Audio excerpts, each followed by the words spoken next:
Halo semuanya, kembali lagi bersama saya Ujang Manhwa. Kali ini Ujang mau menyuguhkan alur cerita manhwa action terbaru yang berjudul Unrivaled Spear Demon, yang mengisahkan perjalanan seorang prajurit biasa bernama Shuji.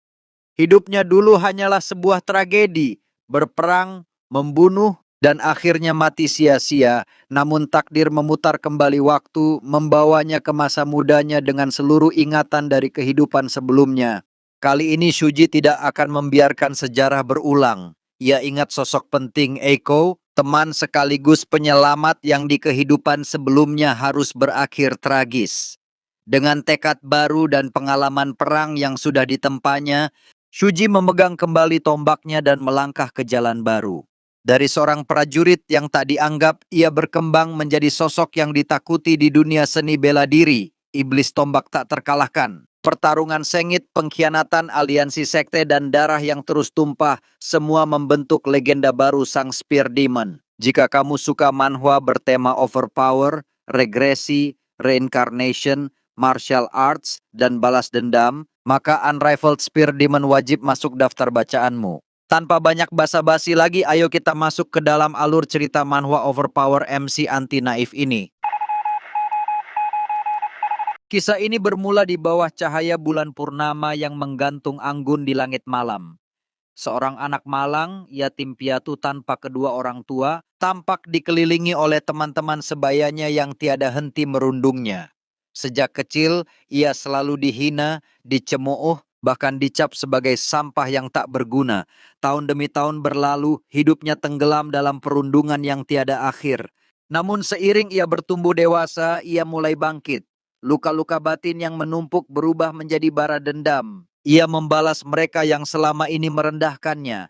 Akan tetapi, dunia justru berbalik menyalahkannya. Ia dituding sebagai hama, dijuluki seperti cacing yang menjijikan. Saat dewasa, orang-orang mulai menyebutnya dengan nama yang menggetarkan, Venomous Snake Spear dan Spear Demon. Dari titik itulah ia menapaki jalan darah, mendaki hingga puncak kekuasaan, menaklukkan semua yang berdiri di hadapannya. Pada akhirnya, sebuah gelar megah tersemat pada dirinya, Spear King. Pakaian yang melekat di tubuhnya hanyalah kain compang-camping yang telah dimakan usia. Makanan yang mengisi perutnya sekadar seporsi kentang kering setiap hari, namun baginya itu sudah lebih dari cukup. Satu-satunya tempat yang pantas ia sebut sebagai rumah hanyalah medan perang. Kala itu, di tengah riuhnya pertempuran, Shuji Sang Spear King berdiri seorang diri membantai pasukan musuh dengan tombaknya. Pemandangan mengerikan itu membuat para prajurit gemetar, tak berani mendekat, menjaga jarak karena tercekam oleh kekuatan luar biasa yang dipancarkannya. Monster, bukan? Dia lebih pantas disebut demon. Apakah itu benar?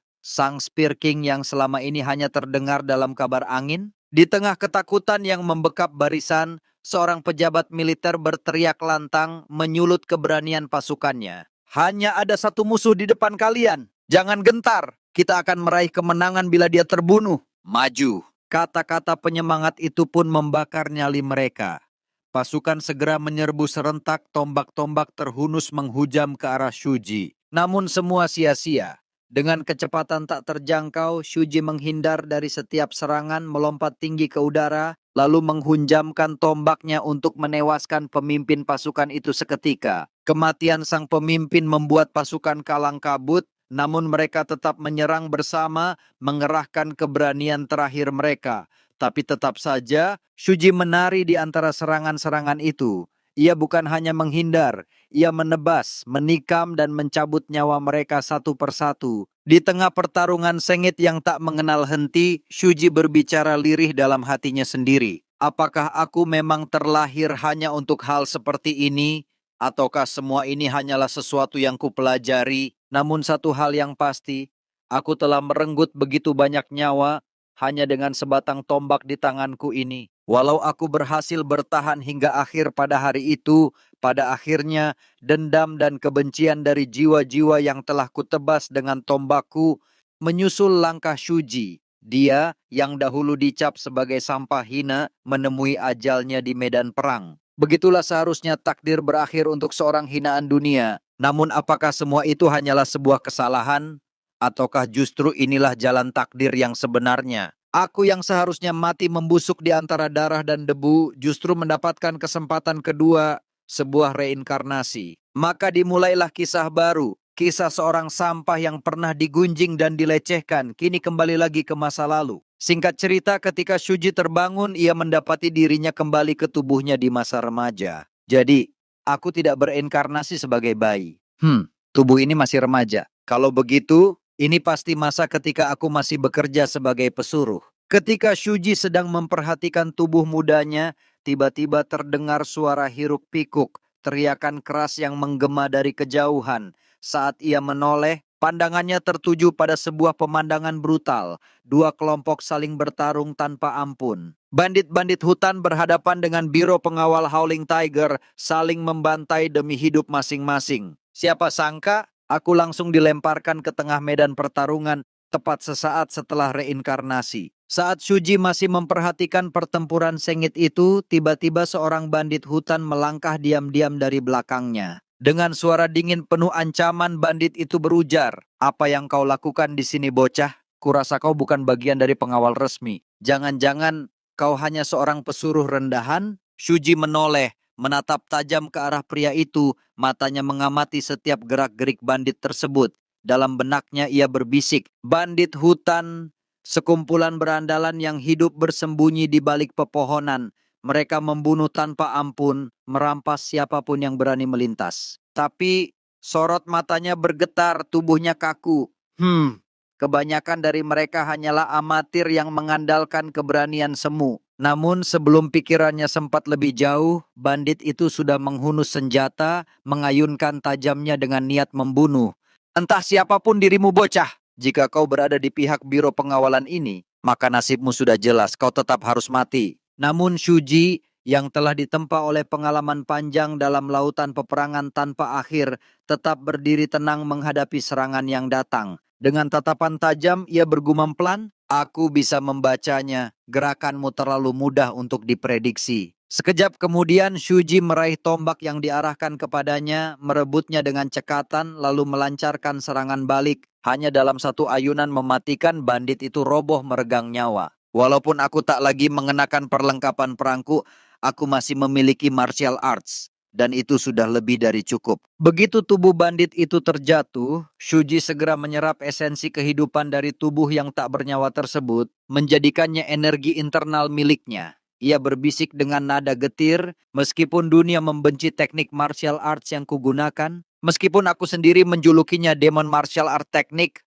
aku tidak punya pilihan lain.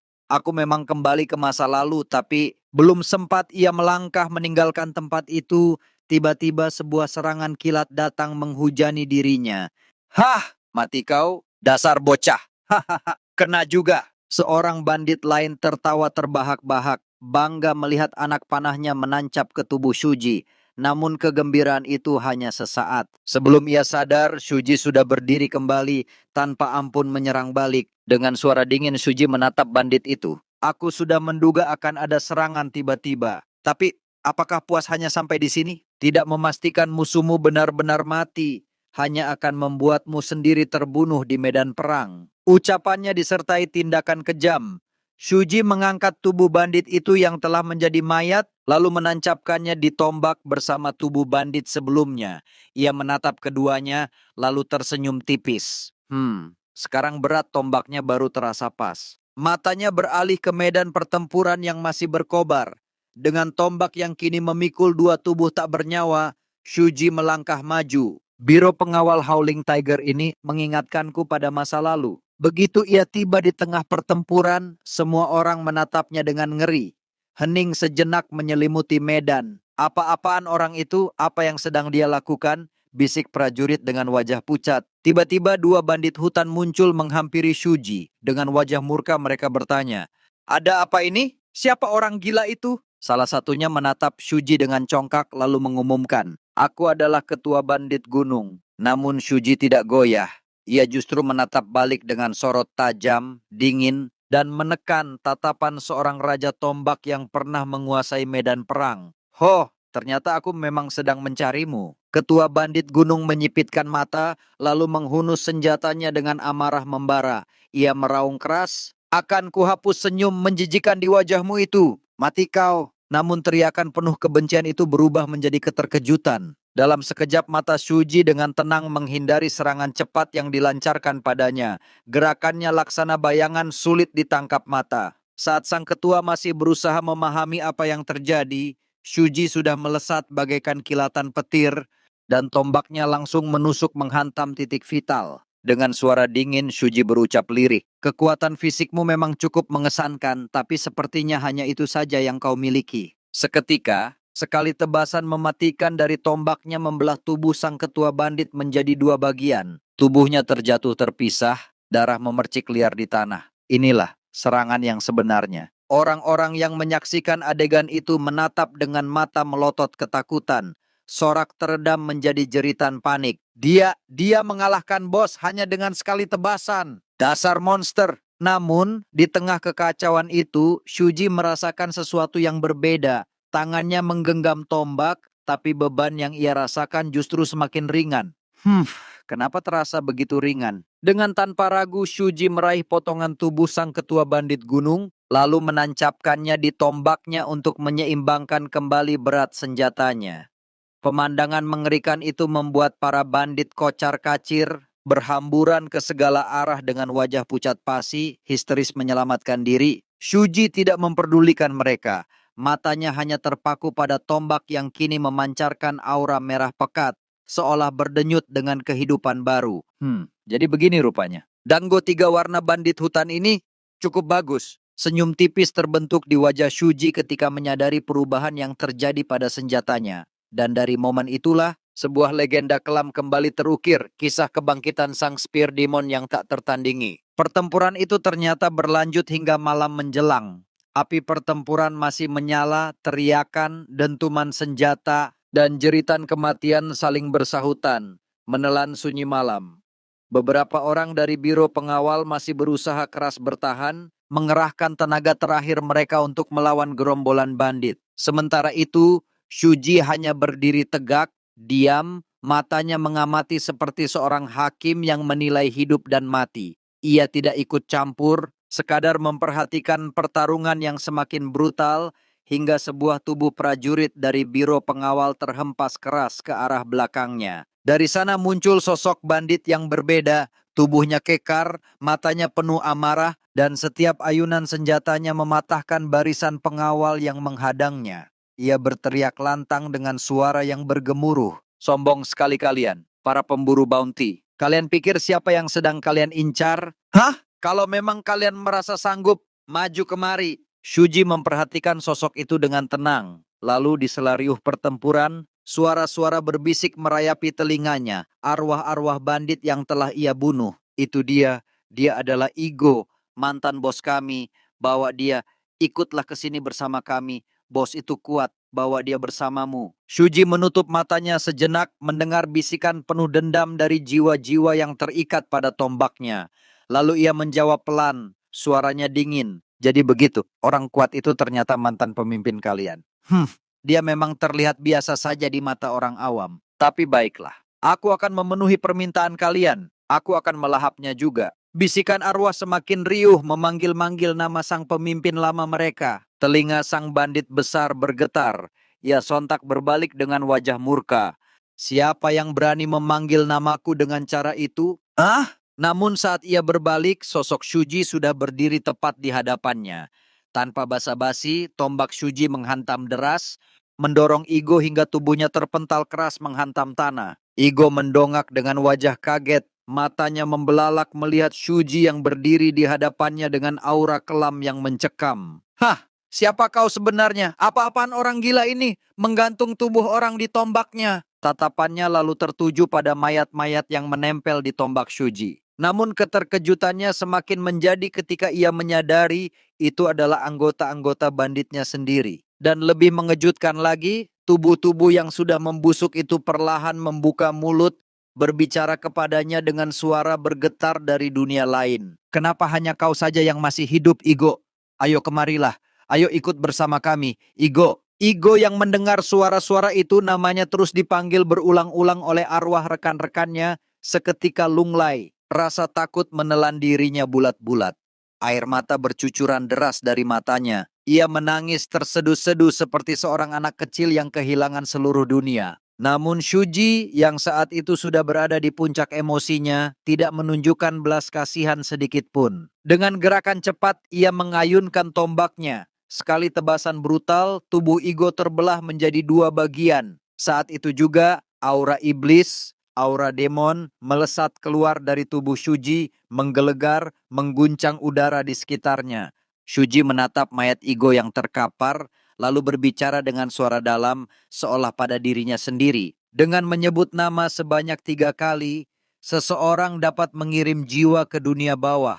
Ketika panggilan ketiga terdengar, maka target akan terseret ke alam kematian. Sudah lama aku tidak menggunakan ini. Matanya menyipit, ingatannya pun tertarik jauh ke belakang, ke kehidupan sebelumnya. Malam hari, bulan purnama bersinar terang, menggantung indah di atas hutan yang sunyi. Di tempat terpencil itu, Shuji muda berusaha bangkit dari jurang terjal tempat ia terjatuh.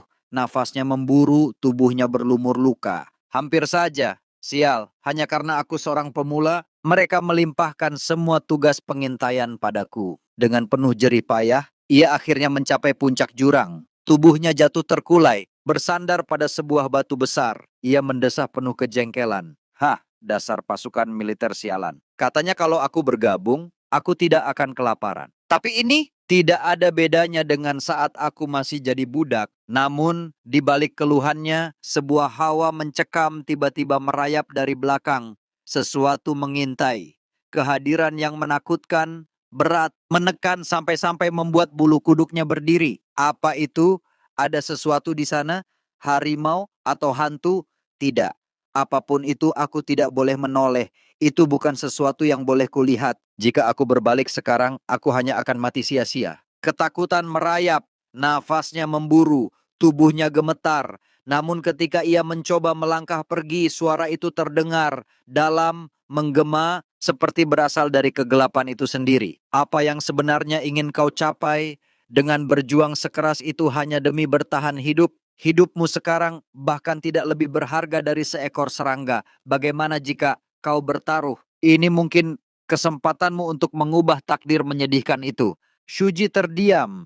Ketakutan masih mengekang, namun rasa ingin tahu mendorongnya maju. Dengan suara bergetar, ia menjawab, "Dan bagaimana aku bisa mempercayai kata-kata itu?" Lalu dari balik kegelapan gua terdengar suara tawa rendah. Suara seorang pria tua, misterius, dalam penuh rahasia. Haha, ternyata kau cukup berani juga bocah. Katakanlah, siapa namamu? Shuji kemudian langsung menyebutkan namanya. Namun Pak Tua itu menatapnya dari balik kegelapan dan kembali bertanya dengan nada berat. Kau bilang apa? Shuji yang mulai merasa kesal menjawabnya lagi untuk yang kedua kali. Ekspresinya mengeras, urat di wajahnya menegang, kemarahan tampak jelas di matanya. Tetapi lelaki tua itu belum juga puas.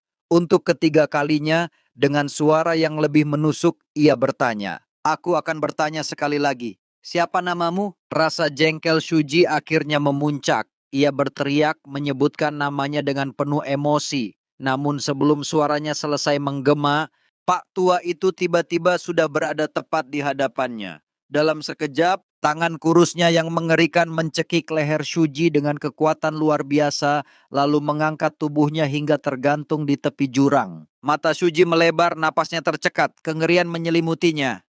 Dalam satu helaan napas saja, dia bisa melesat dari jarak sejauh itu. Aku bahkan tidak melihatnya bergerak. Sosok di hadapannya bukan manusia biasa. Dialah pria yang kelak akan menjerumuskan Shuji ke jalan kegelapan, orang yang memberikan kepadanya kekuatan terlarang, demonic power, gurunya. Perwujudan kejahatan dalam dunia martial world, sang legenda hitam, Blood Demon, Kokofu. Ketika cengkeraman mautnya masih menghimpit leher Shuji, Kokofu berbicara dengan suara menyeramkan yang bergetar bagaikan mantra. Jika ada seseorang yang ingin kau bunuh, tanyakan namanya 3 kali. Bergantung pada jawabannya, kau akan mampu menghabisi siapapun. Kata-kata itu terukir dalam-dalam di benak Shuji. Sebuah ajaran kelam yang selalu ia ingat setiap kali menumpahkan darah lawannya. Kembali ke pertempuran saat ini, Shuji mengamuk di tengah para bandit. Tombaknya menari liar, menusuk, menebas, merobek tubuh demi tubuh. Namun di tengah derasnya pertarungan, sebuah perasaan aneh menyergap pikirannya. Aneh, ini terasa berbeda. Kepalaku jauh lebih jernih dari kehidupan sebelumnya. Demonic power yang diberikan Kokofu dulu belum sempurna. Seharusnya kekuatan itu berakar di dantian dan meresap ke dalam tulang, lalu menutupi pikiranku dengan kegelapan. Tapi sekarang pikiranku begitu terang. Ada sesuatu yang berbeda. Shuji menghentikan langkahnya sejenak, tombak berlumur darah tergenggam erat di tangannya. Ia memejamkan mata, merasakan aliran energi yang bersemayam di dantiannya. Detik demi detik ia telusuri, hingga akhirnya sebuah kesadaran menghantam dirinya. Itu dia perbedaannya. Di kehidupanku yang lalu, setelah mendapatkan demonic power, aku melupakan segalanya begitu bergabung dengan pasukan. Namun di usia ini aku sempat mempelajari teknik pernapasan. Itulah yang menjaga kesadaranku. Itulah yang membuat mentalku tetap jernih. Betapa anehnya kebetulan ini. Jika Kokofu tahu tentang hal ini, kira-kira ekspresi seperti apa yang akan ia tunjukkan? Ketika Shuji masih tenggelam dalam keheningan, berusaha merasakan kembali aliran kekuatan yang bergolak di dalam dirinya, beberapa anggota biro pengawalan datang menghampiri. Dengan wajah yang masih pucat akibat pertempuran, salah seorang dari mereka menunduk hormat sambil berkata, "Hei, terima kasih. Terima kasih karena telah menyelamatkan kami dari situasi yang begitu berbahaya." Suara itu disambut dengan sorot mata penuh kewaspadaan dari sang pemimpin kelompok, seorang gadis muda dengan tatapan tajam bagai bilah pedang. Ia memperhatikan Shuji dari ujung kepala hingga kaki, seolah ingin menyingkap siapa sosok yang berdiri di hadapannya. Dalam hati ia bergumam, aku bisa merasakannya hanya dengan berdiri di sana. Dia sudah memancarkan tekanan aura yang menyesakkan dada. Aku melihatnya tadi, menebas para bandit satu demi satu dengan gerakan yang tak tertandingi. Orang seperti ini tidak boleh kubiarkan pergi begitu saja. Shuji yang menerima ucapan terima kasih itu langsung menatap mereka dengan datar. Dengan nada dingin ia bertanya, apa maksud sebenarnya dari semua itu? Gadis pemimpin kelompok itu akhirnya mengungkapkan tujuannya dengan jujur. Aku tidak mengerti kenapa seseorang sepertimu mau bekerja hanya sebagai pesuruh di konvoi biro pengawalan kami. Tapi jika kau tidak keberatan, apa mungkin kau bersedia terus meminjamkan kekuatanmu pada kami? Namun Shuji menjawab tanpa ragu, tatapannya tajam dan suaranya bagaikan pisau yang menebas udara. Tidak mau. Kalian teruskan saja urusan kalian sendiri. Aku pergi. Kata-kata itu membuat gadis pemimpin tersebut terperanjat. Ekspresinya berubah dari terkejut menjadi nekat. Ia melangkah maju, berusaha menahan kepergian Shuji. Apa? Tidak. Aku tidak bisa membiarkanmu pergi begitu saja. Jika kau menolak untuk bergabung dengan kami, berarti aku hanya punya satu cara. Tangannya bergerak cepat, merogoh ke dalam bajunya. Dari balik lipatan kain, ia mengeluarkan sebuah benda berkilau, token yang dipahat dengan ukiran sekte Tiger Pit. Dengan kedua tangannya, ia menyodorkannya kepada Shuji. Tolong, setidaknya bawalah ini. Seperti yang mungkin sudah kau ketahui, sekte Tiger Pit adalah sekte yang menjalankan biro pengawalan ini. Sekte itu adalah salah satu yang terkemuka, terletak di Anhui. Jika kau menunjukkan token ini pada sekte Tiger Pit, kau akan disambut sebagai tamu kehormatan. Anggaplah ini tanda terima kasih kami. Shuji menatap token itu lama, matanya menyipit seolah sedang menembus batas waktu. Ingatannya perlahan menyeretnya kembali pada kehidupan yang telah berlalu. Pengawal kelas 1 sekte Tiger Pit, Shueika. Ya, sekte Tiger Pit dulu dikenal luas karena kejujuran dan ketulusan tindakannya. Namun beberapa tahun setelah itu, mereka lenyap, hilang tanpa jejak. Sekte yang tragis. Tanpa sepatah kata, ia meraih token itu dengan cepat. Shueika bersama pasukannya kembali menundukkan kepala dengan penuh rasa hormat. Terima kasih banyak, kami akan segera kembali setelah misi pengawalan selesai. Saat itu, kami akan menyambutmu kembali dengan layak. Untuk sekarang, silakan nikmati waktumu sesukamu. Shuji hanya mengangguk singkat, kemudian melirik ke arah barisan kuda yang ditambatkan. Kalau begitu, pinjamkan satu kudamu. Aku butuh tunggangan. Tepat ketika tangannya menyentuh salah satu kuda berwarna hitam legam, Shueika buru-buru memperingatkan. Jangan yang itu, kuda itu cukup liar dan pemarah. Kami bahkan hanya memanfaatkannya untuk mengangkut barang. Kalau kau menungganginya, itu berbahaya. Namun peringatan itu langsung kehilangan makna.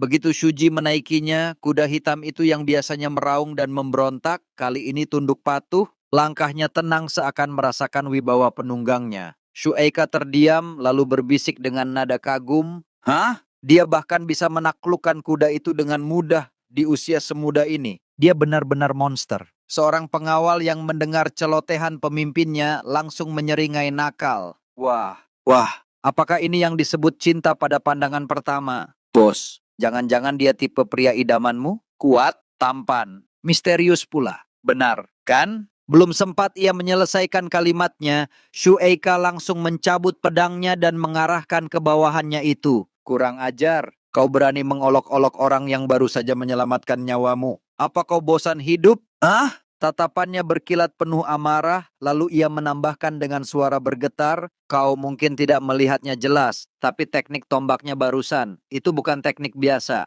Seorang pengawal lain mencoba menebak, nadanya penuh keraguan, apakah mungkin dia putra dari keluarga bangsawan pemegang tombak? Namun Shueika segera membantah, matanya menyipit penuh keyakinan. Bukan, itu bukan martial arts bangsawan, melainkan teknik tombak militer, dan tingkat penguasaannya terlalu tinggi untuk usianya. Kemungkinan besar dia adalah putra dari keluarga militer kuat yang kini sedang menjalani pengembaraan setelah menyelesaikan pelatihan. Dan lihatlah kepribadiannya, dia rela mempertaruhkan nyawanya demi menyelamatkan orang asing. Jika dia mengetahui krisis yang melanda sekte kita, aku yakin dia tidak akan tinggal diam. Kata-kata itu menggantung di udara, lalu Shueika menundukkan kepala, memejamkan mata dengan penuh harap. Jadi, tolong selamatkan sekte Tiger Pit dari cengkeraman sekte Black Dao. Lindungi kami. Sementara itu, Shuji yang sudah menjauh dari rombongan menepuk leher kuda hitamnya. Namun kuda itu terus saja kencing sepanjang perjalanan. Dengan wajah kesal, Shuji menggeram, "Hei, kalau kau berani kencing lagi, aku akan memotongnya dan kau tak akan pernah bisa kencing lagi." Ancaman itu membuat kuda yang dikenal pemarah itu langsung bergetar ketakutan, melangkah patuh tanpa berani membuat ulah lagi. Shuji menarik napas, menghentikan kudanya sejenak, lalu menatap ke kejauhan. "Ngomong-ngomong soal sekte Tiger Pit, kalau aku tidak salah letaknya memang di arah ini." Senyum tipis muncul di wajahnya, matanya menyipit seakan menembus jarak dan waktu. "Kira-kira bagaimana kabar pria itu sekarang, si Eiko itu?" "Ko Eiko, orang pertama yang kutemui setelah aku bergabung dalam pasukan. Dialah yang membentuk ikatan denganku di kehidupan laluku." Sekali lagi, Shuji tenggelam dalam arus kenangan, mengingat kembali masa kelam ketika ia baru saja bergabung dengan pasukan militer. Saat itu, tanpa ampun ia langsung dihajar oleh salah satu seniornya. "Hei, keparat, kau kira pemula sepertimu bisa makan tanpa lebih dulu membayar upeti?" Shuji, meski menerima tendangan yang begitu keras, masih sanggup menahan rasa sakit itu. Dengan wajah tertekuk, ia bertanya, "Upeti, aku baru dengar soal itu." Senior yang memukulinya kemudian mendengus kasar, menatap dengan penuh kesombongan. "Pemula wajib memberikan makanan malamnya pada senior. Itu hukum di sini. Ingat baik-baik, kecuali kalau kau ingin terus dihajar." Di tengah situasi menyesakan itu, sosok Ko Eiko pun muncul, bagai cahaya di tengah kegelapan. Ia melangkah ke depan untuk membela Shuji. "Apa-apaan aturan konyol itu? Omong-omong, kalau dia baru masuk berarti akulah pemula sebelumnya. Jadi, apa kau juga mau mengambil bagianku?" Ucapan itu membuat senior yang arogan tadi semakin murka. Dengan tatapan garang, ia mengancam, "Hah, berani juga kau bicara begitu. Kalau begitu bagaimana kalau kuhancurkan wajah busukmu itu?" Namun tanpa ragu, Eiko langsung melemparkan sebuah kentang ke wajah seniornya dengan keras. Tak berhenti di situ, Eiko langsung menerjang, memukuli senior itu dengan pukulan bertubi-tubi. "Ambil saja, makanlah untuk mengisi perutmu. Itu pun kalau gigimu masih ada yang tersisa." Senior itu akhirnya terjatuh tak berdaya, sementara Eiko berdiri tegak dengan tatapan penuh amarah. Ia kemudian menoleh kepada para senior lain yang sedari tadi menonton. "Sepertinya kalian belum puas dengan kentang barusan. Kalau memang ingin lebih, majulah. Akan kurontokkan gigi kalian sampai tak tersisa." Mendengar ancaman yang keluar bagaikan gelegar petir itu, para senior hanya saling pandang, lalu satu persatu pergi meninggalkan tempat itu. Setelah semua orang bubar, Shuji menatap Eiko dan berkata lirih, dengan nada yang syarat makna, "Kau tak seharusnya ikut campur. Namun Eiko sama sekali tidak menggubris perkataan itu. Dengan tenang ia menyerahkan sebuah kentang ke tangan Shuji. Kalau kau ingin bertahan hidup, setidaknya kau harus makan. Kau sudah mendengarnya tadi bukan? Aku ini senior sebelum dirimu. Namaku Ko Eiko. Lalu siapa namamu? Begitulah awal mula pertemuan kami. Dia bukan sekadar rekan seperjuangan, melainkan saudara sesumpahku. Namun takdir yang kejam menuntun kami pada hari kelam itu. Di tengah perjuangan mati-matian untuk bertahan hidup, sosok Blood Demon bernama Kokofu menampakkan dirinya. Tepat ketika Shuji ditangkap oleh cengkeramannya, tiba-tiba Eiko datang. Dengan mata yang penuh keberanian, ia berseru lantang, "Shuji, lepaskan dia, atau aku akan menembakkan sinyal." Shuji yang melihat saudaranya berdiri di sana segera mencoba memperingatkannya. "Tidak, larilah, Eiko." Namun Eiko tetap berdiri tegak, menolak pergi. Ia kembali menuntut Kokofu untuk melepaskan Shuji. Kokofu hanya menatapnya dengan tatapan yang penuh permainan. Lalu dengan nada dingin ia berkata, "Seperti yang kau minta, aku akan melepaskannya." Dan seketika itu juga, ia benar-benar melepaskan Shuji, membiarkannya terhempas, terjatuh ke dalam jurang yang menganga. "Shuji!" Jeritan Eiko menggema, penuh kepanikan dan putus asa ketika melihat sahabatnya terjerembab ke dalam kegelapan jurang. Namun Kokofu dengan wajah tanpa ekspresi dan suara yang dingin justru bersuara santai, seolah sedang mempermainkan mereka. "Ada apa? Aku sudah menuruti permintaanmu. Apa kau masih belum puas?" Eiko yang merasa dihina, matanya dipenuhi api kemarahan. Ia meraih bom di tangannya, bersiap melemparkannya ke arah sang iblis berdarah. Tetapi tepat sebelum ia melakukannya, terdengar suara lemah namun tegas dari bawah jurang. "Hentikan Eiko! Aku tidak apa-apa. Jangan khawatirkanku. Kau harus segera pergi dari sini." Ketegangan itu terpecah oleh suara Kokofu yang kembali bergema, kali ini dengan nada yang mengandung sesuatu yang lebih berbahaya. "Aku masih belum berniat membunuh kalian.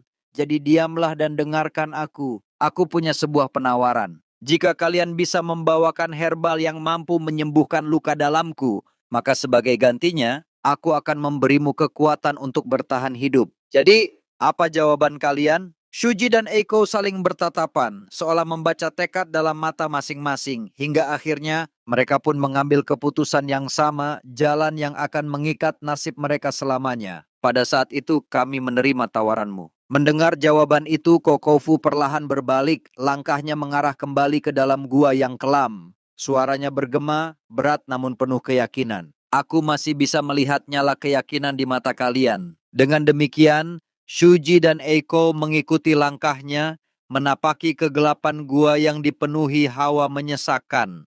Di sanalah alih-alih menyiksa mereka, Kokofu justru menuntun, membimbing, bahkan membuka jalan baru.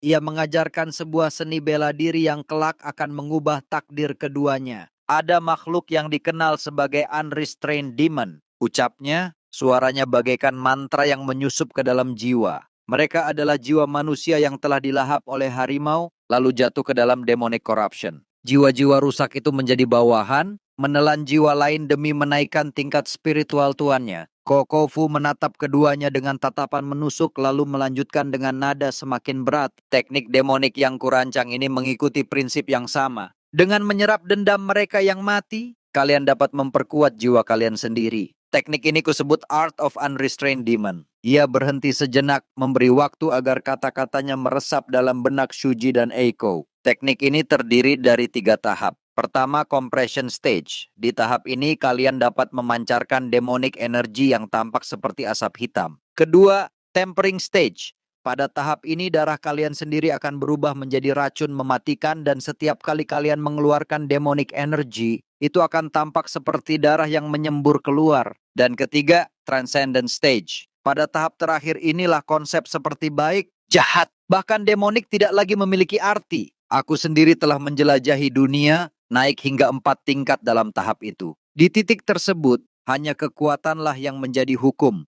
Karena itu, tanamkan ajaranku di dalam hati kalian. Pergilah ke medan perang, bantai semua orang tanpa henti. Hanya dengan cara itulah kalian bisa mendapatkan kekuatan untuk mengubur takdir kalian sendiri. Hari-hari penuh darah dan peperangan pun menjadi saksi ikatan Shuji dan Eiko. Di medan pertempuran, mereka berdiri bahu-membahu, saling mendukung, saling melindungi, saling menguatkan. Kita pasti bisa bertahan apapun yang terjadi, kata mereka, tekad yang tak tergoyahkan. Pertempuran demi pertempuran berlalu hingga akhirnya tiba saatnya mereka memenuhi kesepakatan yang telah terjalin. Kokofu berdiri angkuh, sementara Shuji dan Eiko berlutut di hadapannya. Dengan suara penuh wibawa, ia menyampaikan penentu langkah selanjutnya. Ini adalah kesepakatan akhir kita. Herbal yang akan kalian cari adalah ginseng salju 100 tahun. Apakah kalian mampu? Shuji dengan sorot mata penuh keyakinan langsung menyatakan dirinya sanggup mengambil herbal itu. Namun berbeda dengan Eiko, ia menolak mentah-mentah keputusan tersebut. Dengan suara tegas, ia memprotes, "Tunggu sebentar, ginseng salju 100 tahun jelas masih berada di luar kemampuan kita saat ini. Sebelum itu, bisakah kau membantu kami membuka meridian Ren dan Du kami? Jika kau menggunakan herbal yang sudah ada untuk membukanya, maka kami akan lebih mudah mendapatkan bahan terakhir. Untuk bahan yang masih hilang, kami bisa mengumpulkannya setelahnya." Kokofu terdiam, wajahnya dingin, namun matanya penuh perhitungan.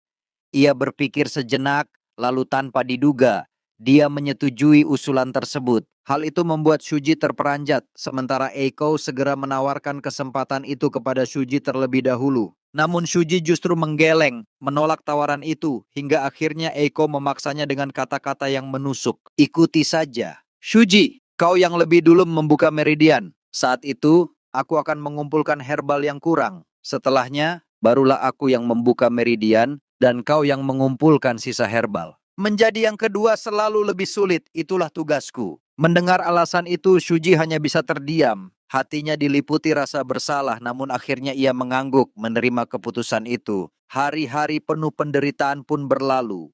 Hingga suatu malam, di bawah hujan yang mengguyur tanpa henti, Shuji akhirnya berhasil menggenggam ginseng salju 100 tahun dalam pelukannya. Basah kuyup, ia berjalan pulang dengan hati yang dipenuhi harapan. Dalam diam, ia berbicara kepada dirinya sendiri, "Seharusnya ini cukup. Aku sudah membawa semua herbal yang dibutuhkan. Master, saudara, semuanya akan baik-baik saja sekarang." Namun takdir kembali menamparnya dengan kenyataan yang pahit. Ketika ia tiba di gua, harapan itu runtuh seketika. Master yang ia hormati telah terbunuh, dan di hadapannya Eiko saudaranya terbaring sekarat berlumuran darah. Dengan suara lemah namun masih mampu menorehkan senyum tipis, Eiko menyambutnya. "Ah, akhirnya kau kembali juga, Shuji." Shuji yang melihat keadaan itu langsung berlari, panik, mencoba menyelamatkan saudaranya, melupakan bahkan ginseng salju 100 tahun yang baru saja ia bawa. "Eiko, ada apa ini? Apa yang terjadi?" Dengan napas tersengal, mata yang semakin sayup, Eiko berbicara pelan namun penuh kepastian. "Jangan bingung begitu. Shuji,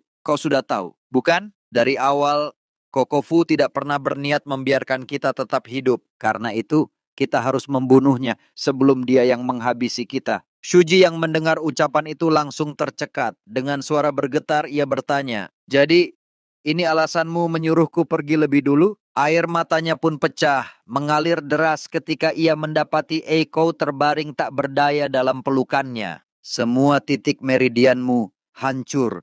Demonic energy dalam tubuhmu sudah benar-benar lenyap. Jadi ini memang sudah kau rencanakan, sebuah pengorbanan bunuh diri yang perlahan." Melihat Shuji menangis pilu seperti itu, Eiko mengangkat sisa tenaganya untuk memaksanya berhenti. Dengan suara lemah, namun penuh keteguhan, ia berkata, "Shuji, jangan menangis. Membunuh orang yang sudah setengah mati bukanlah apa-apa." "Hei, Shuji, apa kau tahu kenapa aku membiarkan dirimu tetap hidup? Itu karena kau dulu adalah warrior dari Biro Pengawalan Howling Tiger. Sejujurnya, aku adalah anggota terakhir yang selamat dari sekte Tiger Pit yang telah dihancurkan. Saat itu kau pernah bilang kau sempat bekerja di Biro Pengawalan Howling Tiger. Kau mengatakan kalau pemimpin dan nyonya sekte Tiger Pit adalah orang-orang yang baik hati. Mungkin sejak saat itulah aku mulai melihatmu sebagai keluarga. Kau adalah satu-satunya orang yang pernah berkata baik tentang orang tuaku. Aku senang bisa bertemu denganmu, Shuji. Jadi, kalau kau punya kesempatan, kumohon, balaskan dendamku." Itulah kenangan terakhir tentang Eiko, kenangan yang kini terpatri dalam hati Shuji, luka yang takkan pernah pudar. Dengan genggaman erat pada kendali kudanya, Shuji menatap ke depan, berbicara dalam hatinya dengan tekad yang menggelegar. Di kehidupan kali ini, aku akan memastikan dendam itu tidak pernah ada. Langkah pertama, aku harus mencegah kehancuran sekte Tiger Pit. Sebelumnya aku telah menyelamatkan Biro Pengawalan Howling Tiger, bisnis mereka. Mungkin masa depan sudah mulai berubah, tapi itu masih jauh dari cukup. Tak lama kemudian Shuji turun di sebuah tempat. Ia melangkah lalu menghentikan seseorang yang lewat bersuara lugas. "Hei, aku mau tanya sesuatu." Namun orang itu justru bereaksi dengan amarah. Matanya melotot, nadanya penuh penghinaan. "Jangan ganggu aku. Dasar berandalan. Kau pikir sedang bicara dengan siapa? Hah? Pergi sana." Bahkan dengan berani orang itu mengayunkan tangannya memukul kepala Shuji tanpa ragu. Shuji yang diperlakukan seperti itu tentu saja tak tinggal diam. Dengan sorot mata tajam ia menahan amarahnya, lalu berkata dingin, "Diam dan jawab pertanyaanku." Tangan Shuji melayang keras, menghajar orang itu hingga terhuyung dan akhirnya jatuh berlutut di tanah. Setelah memastikan lawannya tak lagi berkutik, Shuji menunduk, suaranya berat penuh tekanan. "Aku sudah lama tidak menginjakan kaki ke Anhui. Katakan padaku, apa manor besar yang ada di sana adalah milik sekte Tiger Pit?" Orang itu dengan wajah lebam dan napas terengah akhirnya mengangguk membenarkannya. Shuji tidak berhenti sampai di situ. Tatapannya menusuk lebih dalam dan pertanyaan kedua pun meluncur. "Pemimpin sekte itu adalah Kogenan dan istrinya Shagien. Apa benar begitu?" Orang itu kembali mengangguk, suaranya lirih namun jelas, mengonfirmasi kebenaran pertanyaan tersebut. Lalu Shuji mengajukan pertanyaan ketiga, pertanyaan yang paling penting. "Lalu, mereka punya anak laki-laki bernama Ko Eiko, bukan?" Namun kali ini jawaban yang keluar justru menghantamnya lebih keras daripada pukulan apapun. "Tidak, itu salah. Mereka tidak punya anak laki-laki bernama Ko Eiko." Shuji terbelalak, wajahnya membeku. "Hah? Jadi maksudmu, Ko Eiko bukan anak mereka?" Kepalanya dipenuhi kebingungan, pikirannya kacau. Ia bergumam dalam hati, suara hatinya bergetar antara penolakan dan kebingungan. "Jangan bilang kembali ke masa lalu juga mengubah kenyataan yang ku ketahui. Tidak, tidak mungkin begitu. Aku sudah memeriksa hal lain dan semuanya sama persis dengan kehidupan di masa laluku. Lalu kenapa? Kenapa hanya ini yang berbeda?" Dengan geram, Shuji mencengkeram kerah orang itu, mengangkatnya setengah paksa. "Hei, sebaiknya kau katakan yang sebenarnya. Kalau aku pergi ke sekte Tiger Pit dan menemukan seseorang bernama Ko Eiko di sana, apa yang akan kau lakukan?" Ketakutan merambat ke wajah orang itu. Dengan suara terbata namun penuh kepastian, ia menjawab cepat, "Tentu saja, dia ada di sana." Mendengar itu, Shuji melepaskan genggamannya, menghentikan pukulan-pukulan berikutnya. Namun amarah masih membakar hatinya. Dengan suara dingin ia mendesis, "Hah? Jadi kenapa tadi kau bilang tidak? Apa kau mempermainkanku?" Orang itu yang sudah babak belur akhirnya mengangkat wajahnya, membalas dengan suara serak namun lantang, menahan kesal sekaligus sakit. "Kau tadi bertanya, apakah pemimpin sekte dan istrinya punya anak laki-laki bernama Ko Eiko atau tidak? Kenapa kau menyebut nona muda sebagai laki-laki? Itulah yang membuatku bingung. Sekte Tiger Pit memang tidak memiliki anak laki-laki, hanya satu anak perempuan. Nona Ko Eiko adalah seorang perempuan." Shuji terperanjat hebat ketika mendengar pernyataan dari orang asing itu. Aneh sekali, Ko Eiko itu seorang perempuan. Jika aku tunjukkan token emas ini, aku bisa langsung memasuki sekte Tiger Pit dan membuktikannya sendiri. Namun, bila aku melakukannya, tindakanku nanti akan terikat dan ruang gerakku terbatas. Tidak, pasti ada cara lain. Ketika Shuji tengah menimbang jalan keluar itu, tiba-tiba saja muncul seorang pria asing yang berteriak penuh amarah, suaranya memecah keheningan. "Hei keparat, kemana saja kau? Datang seenaknya seolah tak terjadi apa-apa. Inilah alasannya mengapa kami tak pernah bisa mempercayakan pekerjaan kepada berandalan tak punya rumah. Aku menyuruhmu membersihkan kandang kuda, tapi kau malah kabur. Dan di mana yang lain?" "Hah?" Tanpa memberi kesempatan Shuji menjawab, pria itu langsung menyeretnya, memaksa langkah kakinya masuk ke dalam wilayah sekte Tiger Pit. Shuji, yang diperlakukan demikian kasar, hanya bisa menatap bingung tetapi ia tetap mengikuti arus. Dalam hatinya ia bergumam lirih. Berandalan tak punya rumah. Jelas ini sebuah kesalahpahaman. Namun, siapa sangka hal ini justru menguntungkanku. Tak lama, langkah mereka berhenti di depan sebuah kandang kuda yang luas. Pria itu lalu memperkenalkan diri dengan nada angkuh. Dengar baik-baik, aku adalah Wu Tuyen, orang yang bertanggung jawab atas kandang sekte Tiger Pit yang hebat ini. Mulai sekarang, tugasmu sederhana, mengurus kandang di bawah perintahku. Itu jauh lebih baik daripada hidup menggelandang tanpa rumah, bukan? 2 hari lalu aku sudah menjelaskan semuanya, jadi seharusnya kau sudah mengerti kan? Namun Shuji menatapnya dengan tenang dan berkata, ia sama sekali tidak tahu menahu soal itu. Seketika wajah Wu Tuyen menegang, matanya membelalak tak percaya. Kau tidak tahu? Hah, jadi bukan hanya ingatanmu yang bobrok, kau bahkan berani membantah atasanmu. Apa otakmu memang rusak? Kau hidup dari makanan sisa, tidur di kandang. Apa kau bahkan tak bisa mengingat hal sepele itu? Dengarkan baik-baik. Kau hanyalah beban yang sebenarnya tidak dibutuhkan oleh sekte ini. Tapi pemimpin sekte masih menunjukkan belas kasihan, membiarkan bocah gelandangan sepertimu masuk. Jadi jangan kabur hanya karena pekerjaan berat. Kerjakan tugasmu dengan baik. Mengerti? Suara hardikan itu bergema di udara, namun seketika terguncang oleh kejadian tak terduga. Seekor kuda yang tengah dikurung tiba-tiba saja mengamuk, menghantam jeruji kandangnya hingga kayu-kayu berderak dan patah. Hewan itu menendang, meringkik garang, dan dalam kekacauan itu, Wu Tuyen terhempas hingga kakinya terluka parah.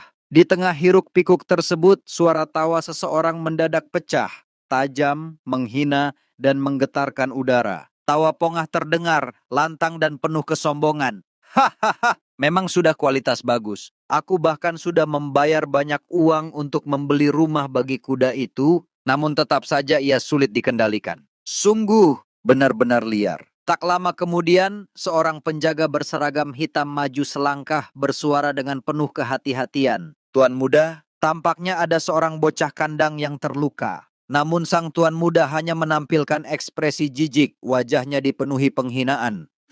Lagi pula, mereka tak lebih baik dari seekor anjing. Lemparkan saja beberapa makanan pada mereka, dan mereka akan diam. Anak-anak kandang yang tengah membantu Wu Tuyen pun bergumam geram. Suara lirih mereka dipenuhi keluhan. Lagi-lagi, bajingan keparat dari klan Zhao itu. Apa sebenarnya yang terjadi hari ini? Shuji yang mendengar penghinaan itu terdiam sejenak. Tatapannya meredup, lalu dalam hatinya ia bergumam dengan nada getir. Aku pernah mendengar tentangnya dari Eiko di kehidupanku yang lalu. Dialah dalang di balik kehancuran sekte Tiger Pit, Manor Klan Zhao. Tuan muda Klan Zhao itu kembali melayangkan tatapan merendahkan, bibirnya menyeringai penuh cemoohan. Hanya dengan melihat mereka saja, aku merasa pakaianku telah ternodai. Namun tepat ketika ia berbalik hendak pergi, langkahnya terhenti. Sebab dari arah lain sosok pemimpin sekte Tiger Pit muncul. Kogenan dengan aura berwibawa yang tak bisa dipandang remeh. Suaranya tegas, penuh ketegasan. Kudengar ada tamu datang, jadi aku bergegas ke sini. Ternyata kau, Tuan Muda Zhao. Katakan, apa yang membuatmu datang ke tempat ini? Tuan Muda Zhao bersama pengawalnya seketika menundukkan kepala, memberi hormat penuh kepura-puraan, lalu berbicara dengan nada dibuat-buat sopan. Ada alasan mengapa saya datang kemari, ayah mertua. Tentu saja, saya datang untuk mengunjungi pasangan masa depan saya. Wajah Kogenan langsung mengeras, matanya berkilat tajam penuh penolakan. Apa maksudmu, Eko? Aku sama sekali tidak berniat menyetujui perjodohan seperti itu. Namun Tuan Muda Zhao tetap berdiri dengan percaya diri, senyum congkak tersungging di wajahnya. Untuk saat ini mungkin benar seperti itu. Tapi ketika Eiko telah menginjak usia 16 tahun, aku akan segera mengadakan pesta pernikahan. Pernikahan antara aku dan Eiko akan digelar tepat 1 tahun dari sekarang. Itu sudah menjadi buah bibir di mana-mana. Bahkan anak-anak di desa telah bernyanyi, merayakannya seolah itu sudah menjadi kepastian. Mendengar ucapan itu, wajah Kogenan berubah suram, urat amarahnya menegang. Suaranya meledak menembus udara dengan nada murka. Pasti kau sendiri yang menyebarkan rumor itu, hanya untuk menghancurkan masa depan putriku. Namun Tuan Muda Zhao, dengan ketidakmaluan yang menjijikan, justru menepuk dadanya sendiri dengan kesombongan yang semakin menjadi-jadi. Hah, ketua sekte, lelucon Anda sungguh menggelikan. Sekte kecil seperti Tiger Pit ini tak sebanding dengan besarnya klan Zhao. Apa Anda benar-benar berpikir kami akan repot-repot sejauh itu hanya demi melamar seorang gadis dari sekte kecil ini? Kata-kata itu bagaikan api yang disiramkan ke bara. Amarah Kogenan pun meledak, suaranya menggema. Apa yang kau katakan? Dasar bocah kurang ajar. Tak tahu diri. Ketegangan semakin menajam. Namun tepat di saat itu, sosok yang ditunggu muncul. Ko Eiko melangkah masuk, wajahnya tegas, suaranya lantang, menghentikan pertengkaran yang hampir pecah menjadi lebih besar. Bagus, kalau begitu berarti tidak akan ada keterlibatan apapun antara keluarga kita. Jadi hentikanlah semua pembicaraan konyol ini dan jangan pernah menyangkut pautkanku dengan dirimu. Carilah wanita lain. Inilah penampilan Ko Eiko di kehidupan sekarang, seorang gadis yang anggun, berbeda jauh dengan apa yang Shuji ingat di kehidupannya yang lalu, di mana Eiko muncul sebagai seorang lelaki. Namun Tuan Muda Zhao masih saja tak berhenti, tatapannya berkilat penuh kelicikan, bibirnya melontarkan godaan menjijikan. Tapi, apa kau tidak memikirkan betapa berbahayanya rumor yang sudah tersebar itu? Eiko segera melangkah ke sisi ayahnya, menatap Zhao dengan sorot mata merendahkan, suaranya dingin menusuk. Tak ada gunanya berbicara lebih lama denganmu. Aku tidak akan menikahimu. Bahkan, aku takkan pernah menikahi siapapun dari Manor Klan Zhao. Jadi pergilah. Sekarang juga. Namun Tuan Muda Zhao sama sekali tidak berhenti di sana. Dengan wajah pongah dan suara penuh penghinaan, ia kembali membalas ucapan itu. Bersikap tinggi hati dan angkuh. Padahal sekte kalian ini sedang berada di ambang kebangkrutan. Tetap saja kalian sombong seperti biasanya. Salah seorang pengawal di sampingnya melirik dan bertanya pelan, seolah menunggu perintah. Apa yang harus kita lakukan, Tuan Muda? Zhao menyeringai, lalu melontarkan kata-kata penuh penghinaan kepada Eiko. Tidak usah dipedulikan. Anggap saja kita mampir ke rumah bordil. Ayo kita pergi. Namun pengawal itu menambahkan, suaranya bernada heran. Tapi, seperti yang dirumorkan bukan? Sebenarnya dia jauh lebih cantik daripada yang pernah kudengar. Mendengar itu, Tuan Muda Zhao menoleh, matanya berkilat dengan obsesi yang tak sehat. Ia menanggapi dengan nada membanggakan diri. Sekarang kau mengerti bukan? Kenapa aku begitu terobsesi dengannya? Kecantikannya. Orang bilang Eiko adalah wanita dengan paras yang sanggup menggulingkan sebuah negara. Perempuan cantik tanpa kekuasaan, tanpa harta, hanya akan ditelan takdir tragis. Dia terlalu indah untuk sekadar menjadi putri dari sekte kecil seperti Tiger Pit. Sayang sekali, nasibnya tak seberuntung kecantikannya. Pengawalnya hanya terkekeh, lalu menambahkan dengan nada sinis. Tapi sekarang semuanya sudah terlambat. Pria gila sepertimu sudah mengincarnya. Hahaha. Setelah melontarkan kata-kata menjijikan itu, Tuan Muda Zhao melompat naik ke atas kudanya dengan angkuh. Yah, ayo kita ke rumah bordil. Namun tiba-tiba ia berkerut kening, matanya menatap penuh heran. Kenapa kudanya tidak mau bergerak? Mereka semua terdiam. Sebab terlihat jelas wajah kuda itu mulai membiru. Seorang pengawal segera turun dari pelana, mendekat sambil bersuara cemas. Apa ada masalah? Mungkin dia sedang sakit. Namun tepat ketika tangannya hampir menyentuh, kuda itu terhuyung, lalu terjatuh keras ke tanah, mati seketika. Tuan Muda Zhao sontak terperanjat, wajahnya pucat diliputi kepanikan. Kenapa kudanya tiba-tiba jatuh? Kemana para bocah kandang? Ternyata semua itu adalah perbuatan Shuji yang saat itu bersembunyi di balik gelapnya kandang. Dengan suara dingin ia berbisik dalam hati, Fox Claw Technique, Art of the Vixen. Tak ada gunanya lagi. Aku telah merenggut paru-parunya tanpa meninggalkan bekas sedikit pun. Kalian tak akan pernah tahu apa yang membuat kuda itu mati. Dan semuanya karena orang itu, Xiao Taihan. Dialah penyebab segalanya. Eiko pernah berkata, kehancuran sekte Tiger Pit terjadi karena persaingan kekuasaan dengan Manor Klan Zhao. Namun, kenyataannya, orang itu yang merancang semuanya dari balik bayang-bayang. Apakah Eiko mengetahuinya? Tentu saja, dia pasti tahu. Itulah sebabnya dia melihat kecantikannya sendiri sebagai kutukan. Amarah Shuji semakin berkobar saat kenangan itu menyeruak.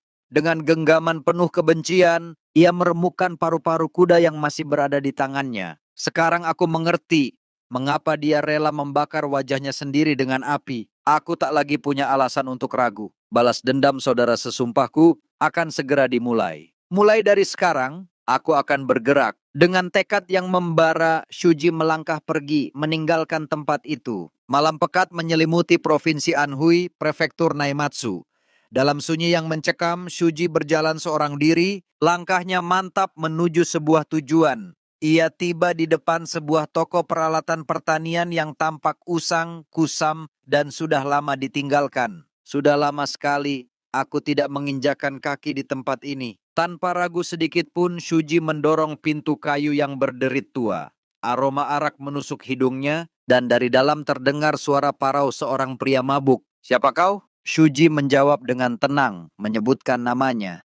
Namun pria itu hanya menggeleng malas, meneguk araknya sambil bergumam lirih. "Aku tak kenal siapapun dengan nama itu. Aku sudah pensiun. Pergilah cari tempat lain." Namun Shuji tidak beranjak. Ia duduk tepat di hadapan pria itu, matanya menatap tajam, lalu bersuara. "Aku tahu siapa dirimu. Buatkan aku sebuah palu. Panjangnya 17 sun, lingkarannya 4 sun. Kepalanya harus berbentuk bulat, beratnya jangan sampai lebih dari 10 jin." Pria mabuk itu mendengus, meneguk lagi araknya lalu berucap, "Hah? Yang benar saja.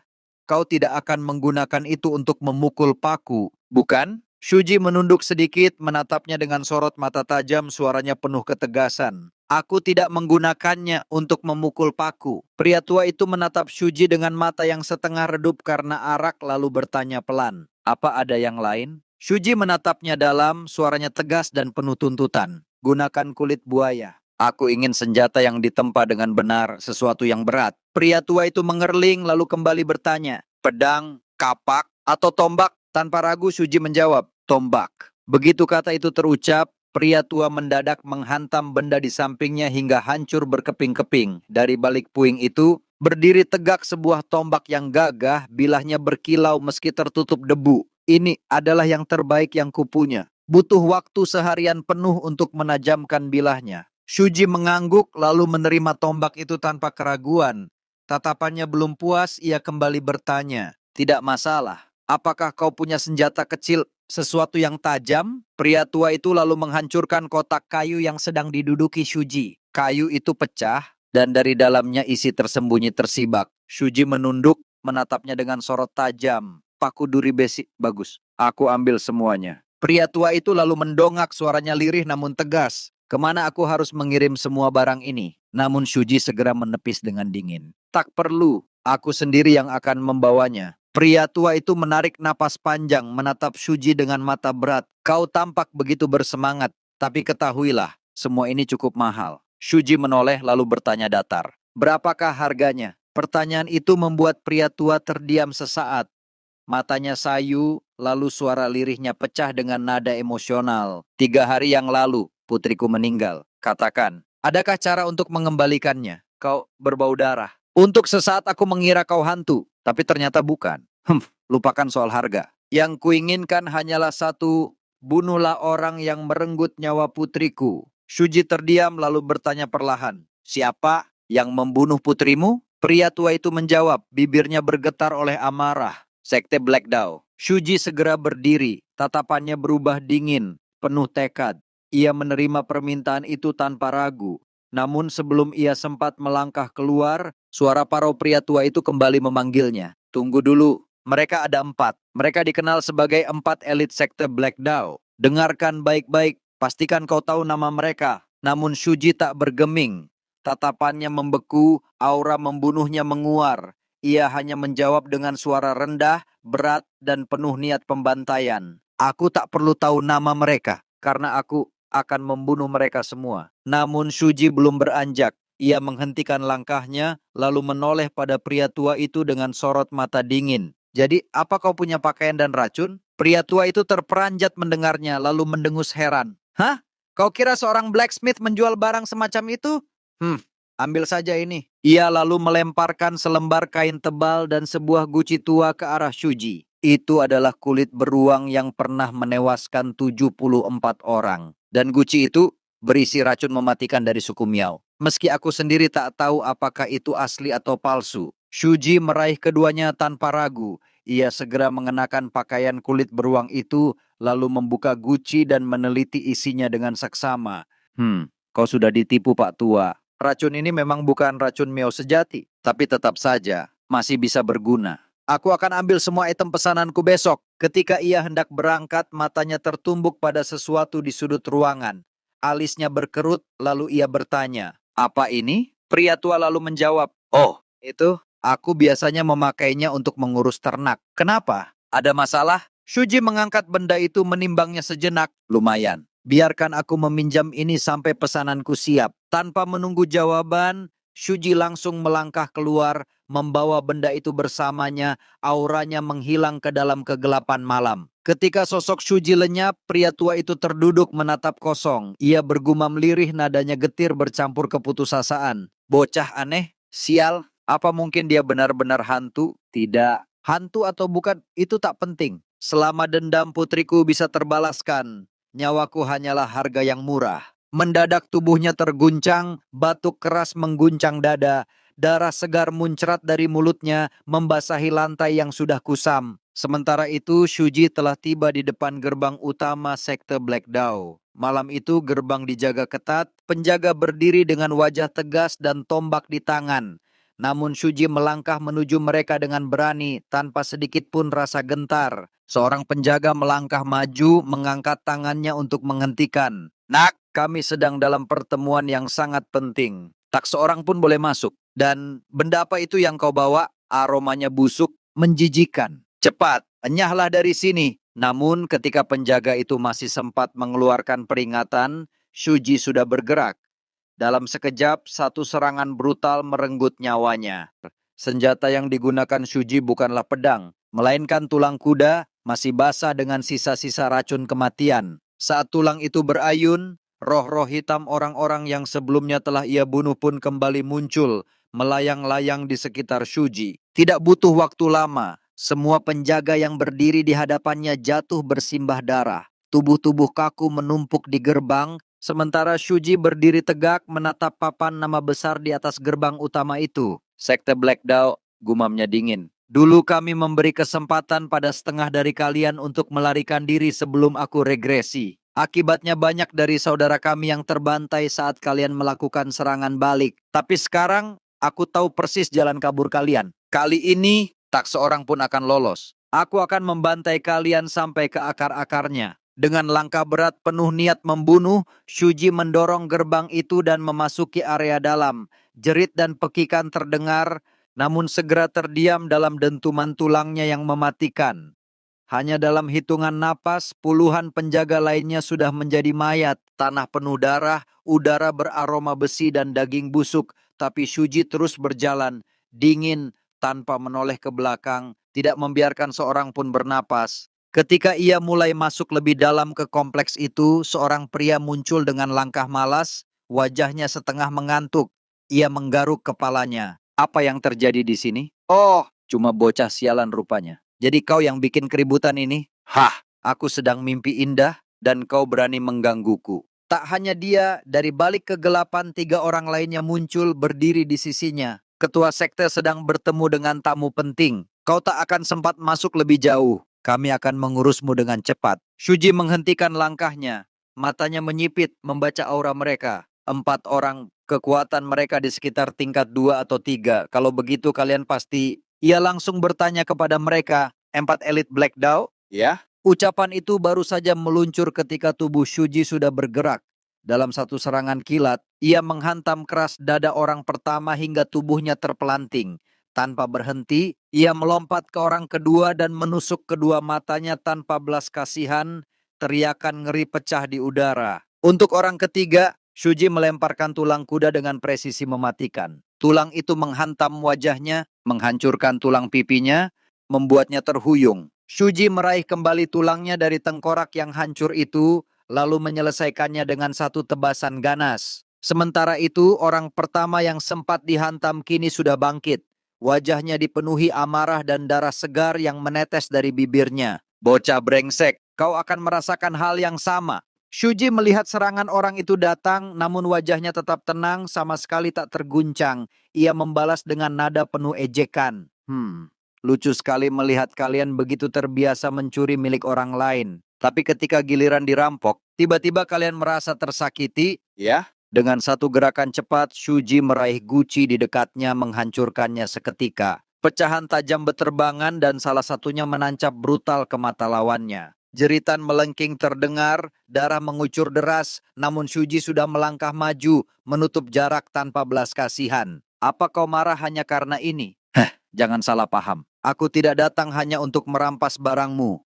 Aku datang untuk merenggut nyawamu. Di sisi lain, si botak, satu-satunya elit yang tersisa membeku, matanya melebar penuh teror. Napasnya tersengal ketika menyaksikan rekannya dihancurkan begitu keji. Ada apa-apaan bocah ini? Bahkan di sekte Black Dao tak ada yang bertarung sebrutal ini. Dia menggunakan tulang kuda, bocah ini monster. Namun sebelum rasa takutnya mereda, Shuji sudah bergerak mendekat. Langkahnya mantap, aura niat membunuh menekan seakan udara di sekeliling menjadi berat. Si botak berteriak histeris, berusaha menguatkan genggaman pada pedangnya, seolah itu bisa menyelamatkannya. Tapi Shuji hanya menarik napas dalam-dalam, lalu mengayunkan tulang kuda dengan kekuatan penuh. Senjata aneh itu menghantam keras, membuat tubuh si botak terhempas tak berdaya. Terkapar dalam darahnya sendiri dengan sisa tenaga terakhirnya si botak berusaha bersuara.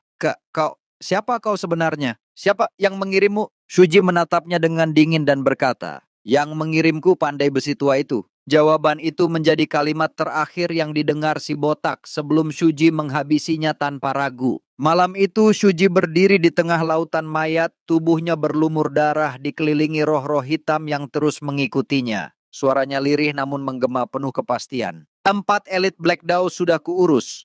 Seharusnya itu cukup untuk membayar kepada penjaga toko tua itu. Sementara itu di tempat yang berbeda suasana ruang pertemuan dipenuhi hawa tegang. Seseorang sedang berbicara dengan nada dingin kepada ketua sekte Black Dao. Jadi misinya gagal, ya? Master sangat murka. Tuan muda pun sama, amarahnya tak terbendung. Padahal jika kau berhasil menyamarkan sekte Black Dao sebagai bandit hutan, lalu menyerang biro pengawal Howling Tiger, kau bukan hanya mendapatkan kargo curian itu, tapi juga hadiah besar dari klan Zhao. Namun kebodohanmu telah menggagalkan semuanya. Tepat di hadapannya, Go Yuhu, ketua sekte Black Dao, duduk gelisah. Wajahnya menegang, dipenuhi amarah bercampur rasa tertekan. Urat di pelipisnya berdenyut namun ia terpaksa menahan diri. Orang berbaju merah itu kembali berbicara, kali ini suaranya menusuk lebih dalam. Penyergapanmu gagal total. Kita kehilangan banyak orang. Dan sekarang, bahkan upeti untuk aliansi Evil pun tak bisa dibayar. Apa kau tidak memikirkan apa yang akan terjadi jika Money Collecting Demon benar-benar muncul? Mendengar kata itu, raut wajah Goyuho seketika berubah panik. Napasnya memburu, suara yang keluar terdengar putus asa. Sial, semuanya keluar dari kendali. Kami mengirim cukup banyak orang untuk mengalahkan biro pengawal Howling Tiger. Tak kusangka justru pasukanku yang dimusnahkan. Tidak ada satupun yang selamat. Kami bahkan tak tahu apa yang sebenarnya terjadi di sana. Orang berbaju merah berdiri dari kursinya, sorot matanya penuh cemooh. Seharusnya dari awal kau mengirim 4 elit Black Dao. Dengan itu, semua sudah selesai. Go Yuho mencoba membela diri, suaranya terdengar getir. Aku tidak menyangka akan jadi seperti ini. Jika saja sejak awal kau memberitahuku sekuat apa para pengawal sekte Tiger Pit, tentu keadaan tidak akan sampai sejauh ini. Ucapan itu membuat pria berbaju merah kembali mendekat. Ia menundukkan tubuhnya ke arah Go Yuho, suaranya membelah udara. Apa maksudmu ini salah kami? Biar ku jelaskan sekali lagi. Jika kau gagal lagi, maka kalian semua akan mati. Mengerti? Kecuali biro pengawal Howling Tiger gagal dalam tugas mereka, sekte Tiger Pit tidak akan pernah terpojok, dan rencana pernikahan Tuan Muda tak akan pernah berjalan lancar. Ingat baik-baik, bajingan itu tidak akan beristirahat sebelum ia mendapatkan gadis itu. Go Yuho yang mendengar ancaman itu tak lagi mampu menahan gejolak dalam dirinya. Ia dengan wajah merah padam, lalu berteriak keras penuh frustrasi. Sudah kubilang aku mengerti. Cukup, jangan ulangi lagi. Ketika perdebatan di ruangan itu semakin panas, tiba-tiba terdengar suara asing dari arah luar. Go Yuho sontak menoleh dengan wajah pucat. Suara apa itu? Asalnya dari pintu masuk. Tidak mungkin. 4 elit seharusnya berjaga di sana. Kecemasan langsung menyelimuti ruangan. Dalam sekejap bayangan kelam Shuji mulai terlihat melalui jendela. Ia berjalan lurus ke arah pintu, lalu dengan santai menggesernya terbuka. Begitu pintu terkuak, Shuji tanpa basa-basi melemparkan sesuatu ke tengah ruangan. 4 benda bulat berguling di lantai, meninggalkan jejak darah segar yang menodai papan kayu. Keheningan mencekam seketika menyelimuti ruangan. Mata Go Yuho melebar penuh kengerian. Sementara pria berbaju merah melangkah mundur dengan wajah pucat pasi, tubuhnya gemetar tak terkendali. Kepala 4 elit Black Dao, suaranya lirih, nyaris tercekat. Jangan bilang sekte ortodoks mengirim seorang master ke sini. Ketika Shuji perlahan melangkah masuk, aura membunuhnya menekan udara di sekeliling ruangan. Si pria berbaju merah buru-buru mengangkat tangannya, berusaha menjelaskan identitasnya dengan suara terbata namun penuh kepanikan. Tunggu, aku dari klan Zhao. Aku tidak ada hubungannya dengan sekte Black Dao. Aku hanya kemari untuk bernegosiasi, itu saja. Jika kau mau, aku bisa membantumu. Aku bisa membunuh mereka semua bersama-sama denganmu. Namun Shuji tak bergeming. Ia lalu dengan tenang menggigit bibirnya sendiri hingga darah segar mengalir. Tanpa peringatan, ia meludahkannya tepat ke arah wajah pria berbaju merah. Darah itu menetes deras mengenai matanya. Apa-apaan ini? Teriak pria itu sambil meraih wajahnya. Apa yang kau lakukan? Sudah kubilang aku dari klan Zhao. Aku bukan anggota Black Dao. Apa kau tuli? Namun penjelasannya segera berubah menjadi erangan. Dari matanya muncul rasa perih luar biasa, seperti terbakar api neraka. Di benaknya terngiang ajaran gurunya dulu. Mereka yang menguasai Supreme Demonic Arts disebut sebagai Demonic Breakers. Dan darah seorang Demon Breaker adalah racun yang mematikan bagi setiap martial artist. Shuji terkekeh dingin melihat penderitaannya. Meski tidak sekuat racun True Demon Breaker, tapi cukup membuatmu merasakan perih. Seperti ditaburi bubuk cabai ke dalam bola mata. Pria berbaju merah meraung marah. Pandangannya kabur, matanya memerah seperti terbakar. Dengan penuh amarah dan rasa sakit, ia menghunus senjatanya, lalu berteriak histeris. Sialan, apa yang sebenarnya kau lakukan padaku? Shuji yang melihat serangan itu meluncur ke arahnya segera menghindar dengan gerakan ringan namun penuh perhitungan. Matanya menyipit menilai kekuatan lawannya dengan dingin.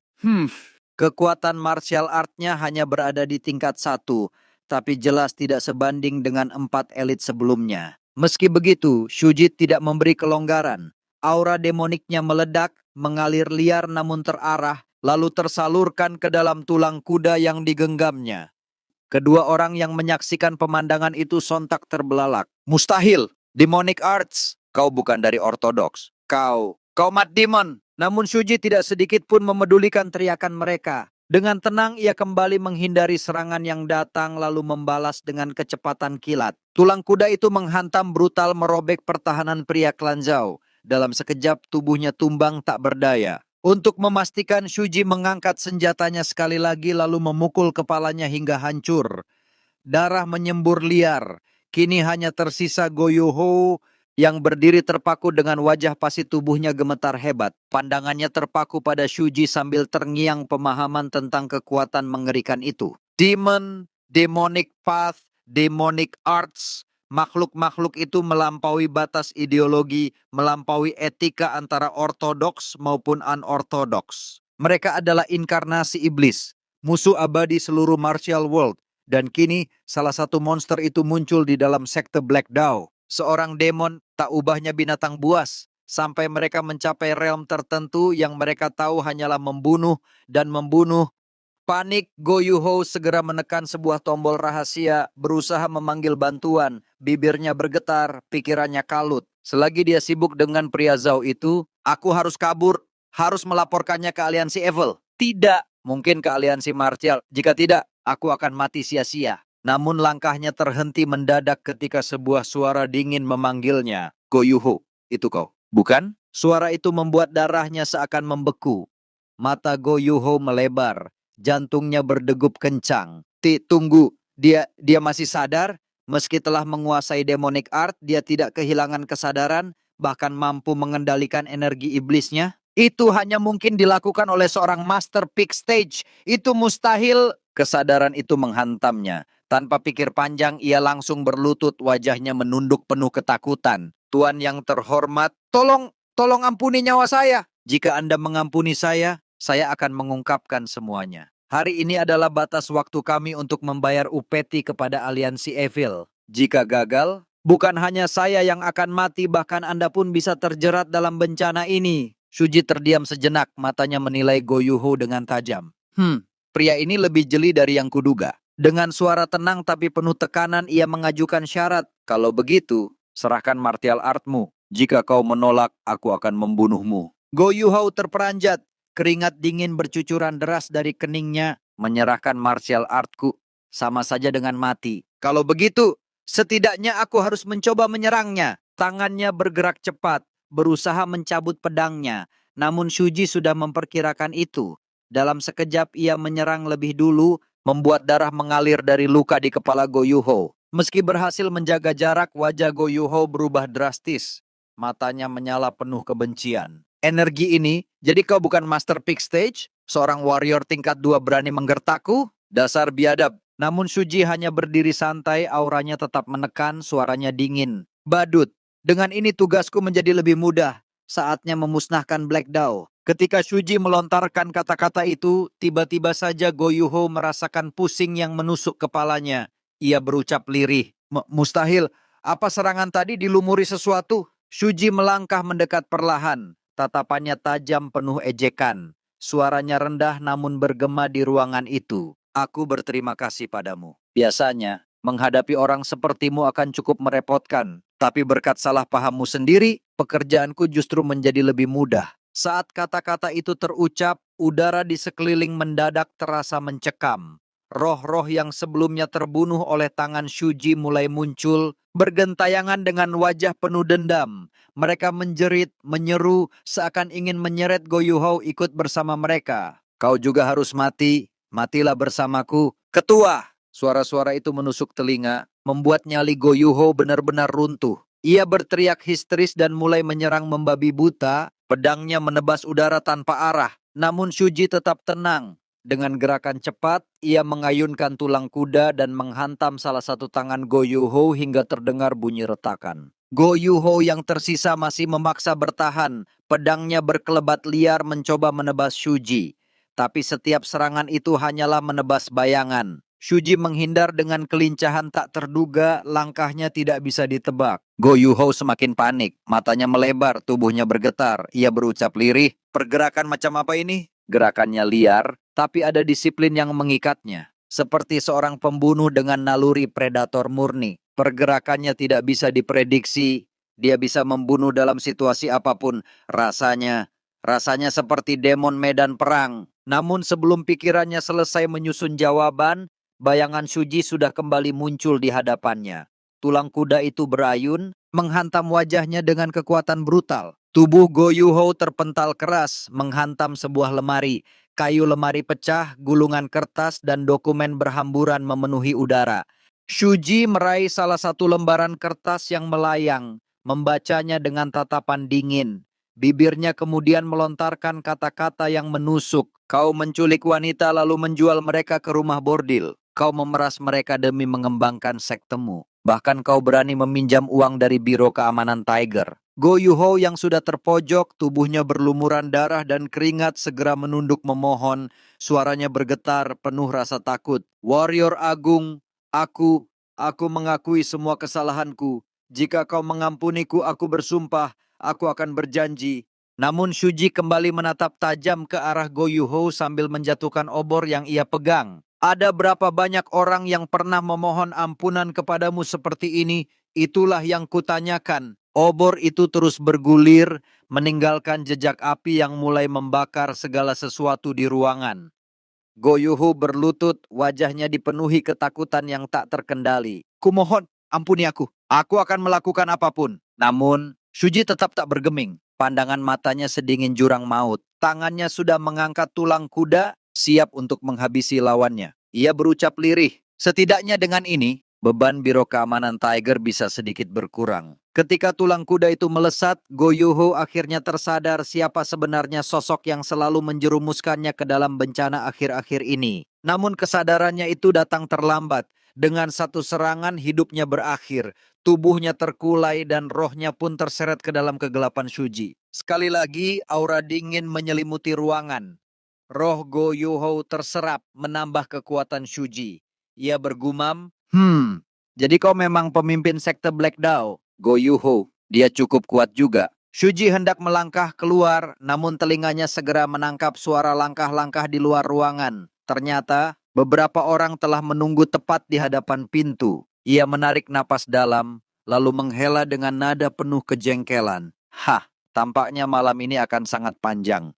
Keesokan harinya, rumor sudah bergulir di seluruh provinsi Anhui. Kabar tentang kehancuran sekte Black Dao menyebar cepat, berbisik dari mulut ke mulut di jalanan kota. Di sebuah jalan, Wu Tuyan tengah bercakap dengan anak-anak kandang kuda, suaranya lantang penuh semangat. Aku dengar rumor ini langsung dari seorang mantan pekerja Black Dao. Katanya, tadi malam seisi sekte itu benar-benar dihabisi. Markas mereka pun terbakar habis jadi abu. Padahal selama ini sekte Tiger Pit juga dibuat susah oleh ulah mereka. Konon, Black Dao membeli surat utang Tiger Pit dari Qian Zuang. Mereka sering kemari, membuat keributan dan menekan kami. Tapi berkat situasi yang terjadi semalam, semua surat utang itu tak lagi bernilai. Dan Tiger Pit bisa selamat. Anak-anak kandang kuda bersorak girang, mata mereka berbinar penuh kekaguman. Luar biasa. Siapa yang sanggup menghabisi mereka? Dia pasti pahlawan Provinsi Anhui. Namun di tengah hiruk-pikuk kegembiraan itu, Wu Tuyan justru mencari sosok tertentu. Dan benar saja, ia menemukan Shuji sedang terlelap dengan wajah tenang seolah tak pernah terjadi apa-apa. Dengan suara keras, Wu Tuyan segera memanggilnya.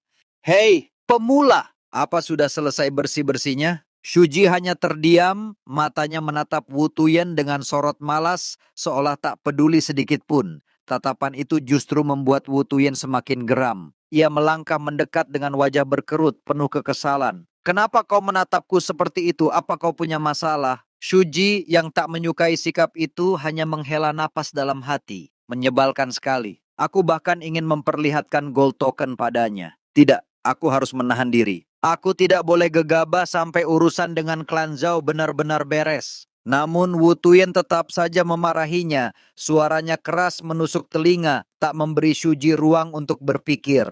Aku sudah muak denganmu. Kau harus mendengarkan kata-kataku. Ketegangan di antara mereka kian memanas. Hingga tiba-tiba sebuah suara lembut namun tegas memutuskan perselisihan itu. Eko muncul, langkahnya anggun, wajahnya memancarkan keteduhan yang kontras dengan atmosfer panas di sana. Kalian berdua, hentikan. Jangan merundung orang baru itu. Aku memang tidak tahu tradisi kalian, tapi bagaimanapun juga, orang-orang baru itu tetap manusia. Jadi, berhati-hatilah. Shuji terperangah, dadanya bergetar ketika melihat Eiko. Kata-katanya barusan, sederhana namun menusuk, mengingatkannya pada sesuatu yang tak bisa ia hapus dari pikirannya. Sementara itu, Wu Tuyan buru-buru menoleh ke arah Eiko, suaranya berusaha terdengar tenang. Iya, Nona, aku tidak merundungnya kok. Bocah sialan ini, maksudku, dia hanya tidak mau mendengarkan ucapanku. Namun Eiko tetap teguh membela Shuji. Suaranya terdengar halus tetapi penuh keyakinan. Dia masih anak-anak, mungkin dia belum pernah melakukan pekerjaan seperti ini sebelumnya. Jadi, bersabarlah dalam mengajarinya. Wu Tuyan masih mencoba mencari pembenaran, menahan gengsi yang terusik, tapi dia hanya seorang pengembara. Lagi pula, sebentar lagi dia juga akan pergi. Eiko menggeleng pelan, matanya memandang dalam seolah menembus lapisan-lapisan hati mereka. Setiap pertemuan adalah takdir. Itulah sebabnya kita harus menghargai setiap koneksi yang kita bentuk. Hidup ini tidak bisa diprediksi. Bisa saja kalian akan berpapasan lagi di suatu tempat nanti. Bahkan kalian mungkin bisa menjadi keluarga. Ketika Eiko masih menasihati dengan lembut, Wu Tuyan justru memalingkan muka, menyembunyikan wajahnya yang merona karena kesal. Dalam hatinya ia menggerutu penuh kejengkelan.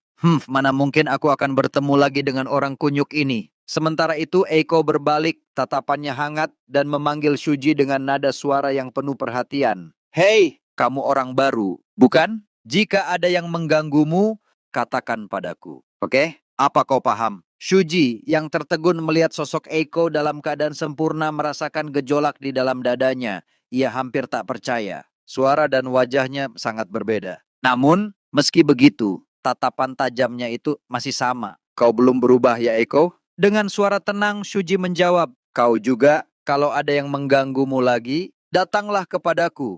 Ucapan itu membuat anak-anak kandang yang mendengarnya terbelalak. Mereka berbisik-bisik dengan nada kaget sekaligus mencibir.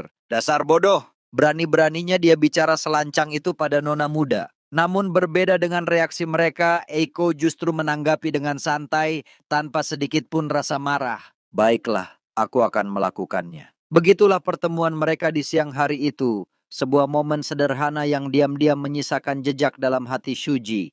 Tanpa terasa, malam pun akhirnya tiba. Di dalam kandang kuda yang sunyi, Shuji mulai bergerak. Dari balik jerami, ia mengeluarkan semua senjatanya yang telah lama disembunyikan dan bersiap untuk target selanjutnya. Aku sudah membalaskan dendam sang pengawal dan juga si penjaga toko. Mulai sekarang, saatnya aku memburu para pembunuh saudara angkatku. Singkat cerita, ketika malam kelam merayapi langit, Shuji telah tiba di Provinsi Anhui, tepat di kediaman megah Manor Klan Zhao. Dengan langkah sehalus bayangan, ia menyelinap masuk menyatu dengan kegelapan malam. Para penjaga gerbang berhasil ia kelabui tanpa sedikit pun kecurigaan, hingga akhirnya di dalam sana, satu penjaga yang menyadarinya menjadi korban pertama. Dalam sekejap, Shuji menusukkan kematian, lalu menyeret tubuh tak bernyawa itu ke sudut gelap, menyembunyikannya agar tak berbekas. Setelah itu, ia kembali berjalan ringan seolah-olah tak ada satupun yang terjadi. Ketika ia melangkah lebih dalam, telinganya menangkap percakapan lirih dari dua gadis yang tengah berbincang. Keamanan malam ini terasa lebih ketat, bukan?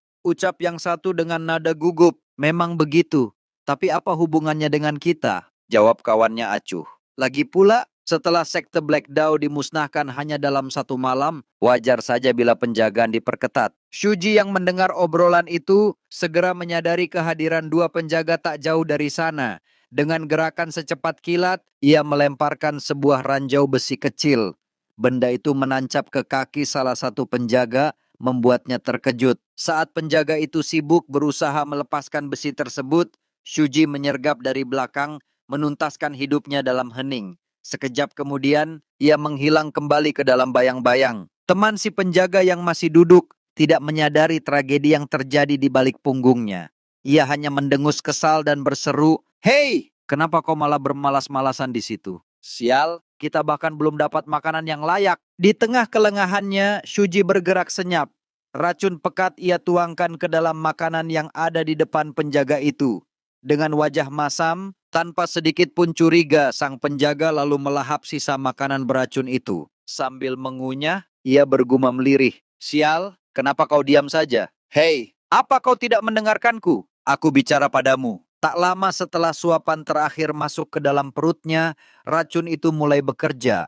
Tubuhnya bergetar, lalu darah mengucur dari hidung, mata, dan mulutnya. Wajahnya memucat dan dalam hitungan detik ia pun ambruk tak bernyawa. Kegemparan pun pecah. Para penjaga di sekitarnya segera berlari memeriksa kejadian itu. Apa yang terjadi? Apakah dia diracun? Mustahil. Cepat, kepung dapurnya. Tutup semua pintu. Jangan biarkan seorang pun keluar. Para penjaga segera menaruh curiga pada dapur yang menyuplai makanan untuk mereka. Sementara itu, Shuji masih bertengger di atas atap, memegang botol racun yang masih meneteskan aroma mematikan. Matanya tajam meneliti setiap sudut, menyaksikan hiruk-pikuk yang mulai tercipta. "Heh, kau memang masih licik seperti biasanya, penjaga toko," gumamnya lirih. "Lumayan, aku suka ini. Keadaan sudah kupantau dengan cermat. Sekarang saatnya menuju ke sana. Klan Zhao, nama itu akan lenyap malam ini." Begitu kata-kata itu meluncur, tubuh Shuji seolah menjadi bayangan. Ia melesat menuju bangunan lain, langkahnya cepat, nyaris tak terdengar. Di bangunan yang dituju, beberapa penjaga berjaga ketat di depan pintu masuk. Mereka tengah larut dalam obrolan, masih membicarakan tragedi mengerikan yang menimpa sekte Black Dao. Namun sebelum kalimat mereka selesai, pintu yang mereka jaga mendadak hancur diterjang keras. Shuji sudah hadir di hadapan mereka. Mata para penjaga membelalak, tangan mereka refleks meraih gagang pedang. Apa itu barusan? Penyusupkah? Atau seorang asasin? Belum sempat mereka menyusun formasi, Shuji sudah bergerak. Tubuhnya melesat secepat kilat, tombaknya berputar dengan presisi maut. Dalam sekejap, tiga kepala penjaga itu terpisah dari tubuhnya, darah memercik menghiasi dinding malam. Tanpa jeda, Shuji melangkah menaiki anak tangga yang melingkar ke atas. Di persimpangan tangga, seorang penjaga tiba-tiba menghadangnya. Penjaga itu langsung bertanya kepada Shuji, "Hei, Kau yang bertugas di lantai 4 kan? Suara apa tadi? Tuan sedang tidur? Jangan bikin keributan. Segera kembali dan katakan pada yang lain untuk tetap tenang. Mata penjaga itu menyipit, mendapati sesuatu yang janggal. Apa? Kenapa kau membawa tombak, bukan pedang? Kecurigaan itu menjadi yang terakhir. Dalam sekejap, Shuji melompat, tombaknya melesat menembus dada sang penjaga. Jeritan kematian memecah keheningan, memanggil perhatian para penjaga lain. Bergegas mereka datang, pedang terhunus, siap menebas penyusup. Namun Shuji menyambut mereka dengan wajah dingin. Dengan gerakan mematikan, ia mengeluarkan kembali senjatanya, tombak berkilau yang kini menari di udara. Satu persatu, nyawa para penjaga terpangkas, tubuh mereka jatuh menumpuk di tangga. Keributan yang tercipta semakin menggema. Dari lantai lain, para penjaga turun beramai-ramai, wajah mereka dipenuhi kemarahan sekaligus ketakutan. Penyusup brengsek, dari mana dia datang? Kemana yang lain? Kenapa tidak ada bantuan datang? Suara teriakan itu memenuhi gedung, menandakan perburuan baru saja dimulai. Dua penjaga itu serentak menghunus pedang mereka, lalu berlari maju dengan teriakan penuh amarah. Namun, langkah terburu-buru justru menjadi malapetaka. Dalam sekejap, kaki mereka menekan ranjau besi yang telah diam-diam dipasang Shuji sebelumnya. Ah, sejak kapan dia memasang perangkap ini? Dasar pengecut!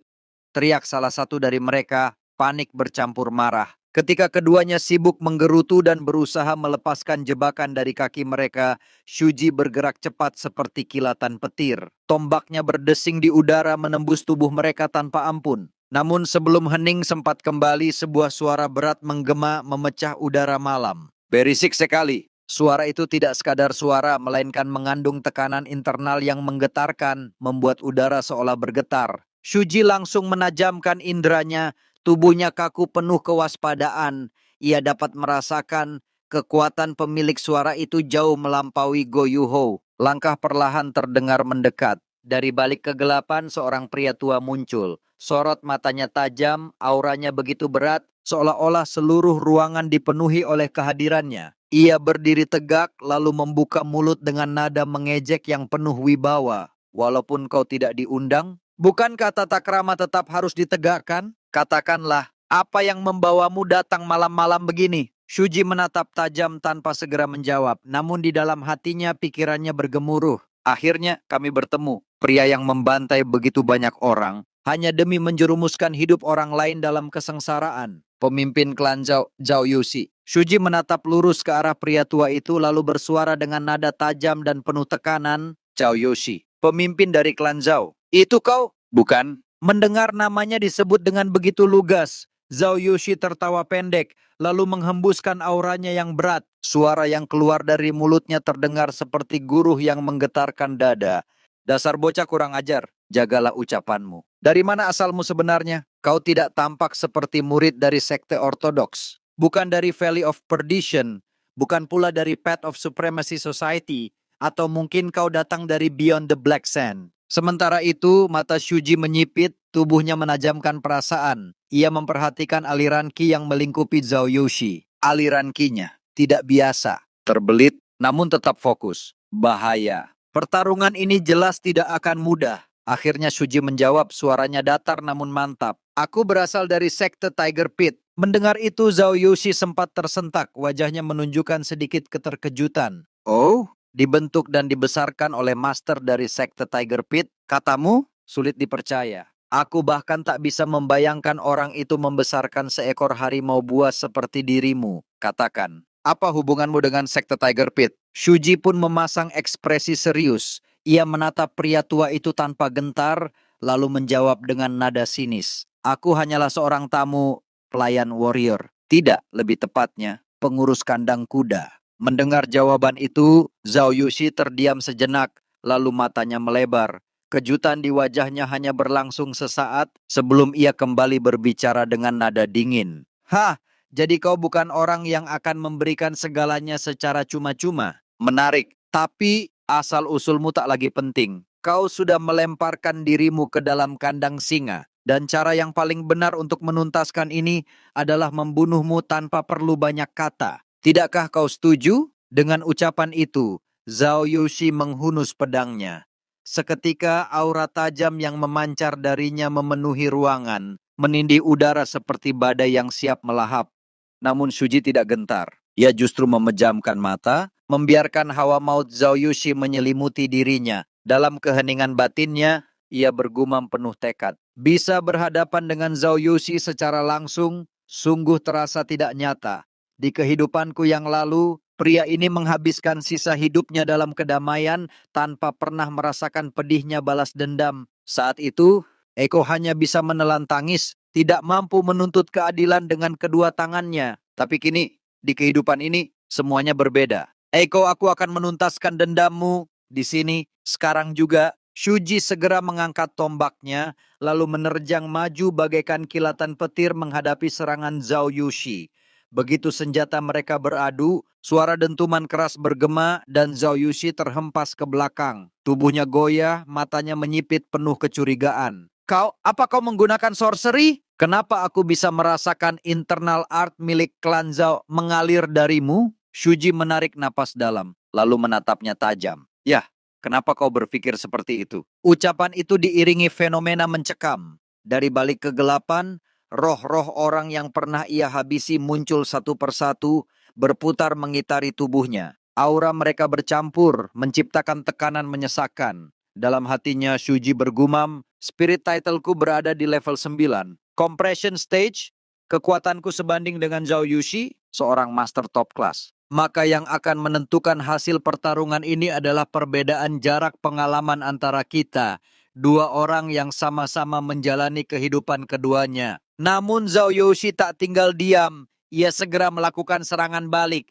Pedangnya meluncur lincah, meliuk-liuk layaknya ular berbisa yang mencari celah untuk menggigit. Shuji dengan sigap mengimbangi, tombaknya berputar menghalau setiap tusukan mematikan. Benturan demi benturan terus terjadi, namun Zhao Yushi berhasil menahan semua serangan dengan ketenangan seorang veteran. Gerakanmu tidak buruk, ucapnya sinis, sembari mengayunkan pedang yang memercikan api menyala. Tapi itu saja tak cukup untuk mengalahkanku. Katakan, nak, apa yang akan kau lakukan sekarang?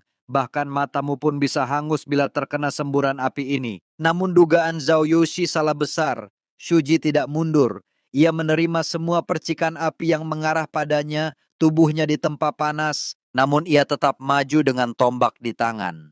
Tebasan mautnya hampir merenggut kepala Zhao Yushi, meninggalkan goresan dalam di leher sang pemimpin klan. Terengah, Zhao Yushi tertawa getir. Hah, kau lebih mengerikan daripada yang kuduga. Kepalaku hampir terpenggal, tapi lihat dirimu. Ususmu nyaris tumpah keluar. Benar saja, Shuji pun terluka parah. Sebuah robekan besar menganga di perutnya, namun ia tak menunjukkan rasa sakit sedikit pun. Nafasnya mantap, matanya tak bergeser dari lawannya. Ia bersiap untuk serangan selanjutnya. Serangannya memiliki jangkauan luas, ditambah pergerakan veteran yang sudah kenyang pengalaman. Kesempatan untuk menang nyaris tak ada. Meski begitu, Shuji tak berhenti. Dengan satu gerakan cepat, ia mengeluarkan senjata jarak jauh, lalu melemparkannya tepat ke arah Zhao Yushi. Namun Zhao Yushi dengan mudah menghindari lemparan itu, tubuhnya bergeser seolah tak terjamah bahaya, lalu langsung melancarkan serangan balik yang beringas. Bibirnya menyeringai, suara beratnya penuh ejekan. Oh, jadi kau juga bisa menggunakan senjata jarak jauh. Menarik. Dan kegigihanmu itu, sekarang aku sungguh penasaran. Eksentrik macam apa yang membesarkanmu? Dengarkan aku. Nak, jika sekarang kau menyerah, aku akan menjadikanmu salah satu bawahanku. Shuji mendengarnya, keningnya berkerut. Rasa muak merayap di dadanya. Ia terus menghindari tebasan Zhao Yushi yang datang bertubi-tubi. Hah, dasar pria tua licik. Perkataan manis itu hanya kedok. Dia sudah menyiapkan serangan selanjutnya di balik ucapannya. Dan benar saja, di saat Shuji sedang waspada, Zhao Yushi menghentakkan kakinya keras ke lantai. Retakan merambat dan pedangnya melesat secepat kilatan. Shuji terpaksa menjaga jarak, namun sial, langkahnya terhenti ketika kakinya tersandung tubuh mayat yang tergeletak. Kesempatan emas itu tak disia-siakan. Zhao Yushi melompat ke depan, pedangnya menebas lurus dengan teriakan penuh kepastian. Berakhir sudah. Suara logam merobek daging terdengar. Pedang Zhao Yushi menembus tubuh Shuji, menembus sampai keluar di punggungnya. Zhao Yoshi menatap Shuji dengan tatapan kagum bercampur kejam. Oh, bahkan kau tidak menjerit, bernyali juga rupanya. Kau sungguh berbeda dari anakku yang bodoh itu. Anak itu hanya karena jarinya tergores saja sudah dirawat bagai bayi. Itulah mengapa aku sadar dia butuh istri yang kuat. Aku sendiri tak tahu berapa lama sisa umurku. Yang kuinginkan hanyalah sempat melihat wajah cucuku sebelum mataku terpejam selamanya. Namun di tengah ocehannya, sebuah kejadian mengejutkan membuatnya tercekat.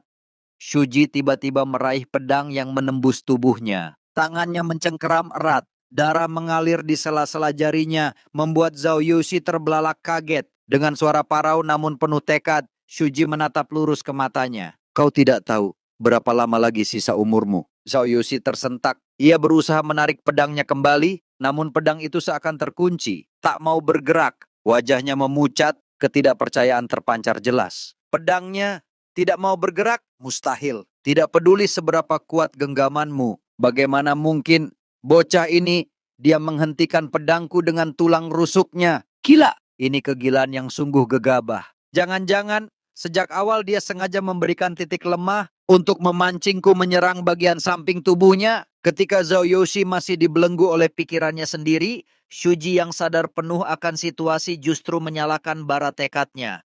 Dengan suara parau yang dibalut aura kematian, ia berteriak lantang, akan ku beritahu berapa lama lagi sisa umurmu. Zhao Yoshi! Sekejap kemudian aura gelap yang pekat memancar keluar dari tubuh Shuji. Hawa itu begitu menyesakan, mencekam layaknya jurang maut yang siap menelan segalanya. Zhao Yoshi seketika merasa jiwanya terhimpit. Apa tekanan ini? Tidak, ini mustahil. Aku harus lari. Kenapa tubuhku gemetar? Apakah aku sedang merasa takut? Sementara kengerian menguasai hatinya, Shuji terus melangkah, tombaknya bergetar dengan niat membunuh yang semakin menebal. Mulutnya tiada henti memanggil nama itu, nama yang menjadi beban dosa dan dendam. Setiap kali namanya disebut, detak jantung Zhao Yushi semakin kacau.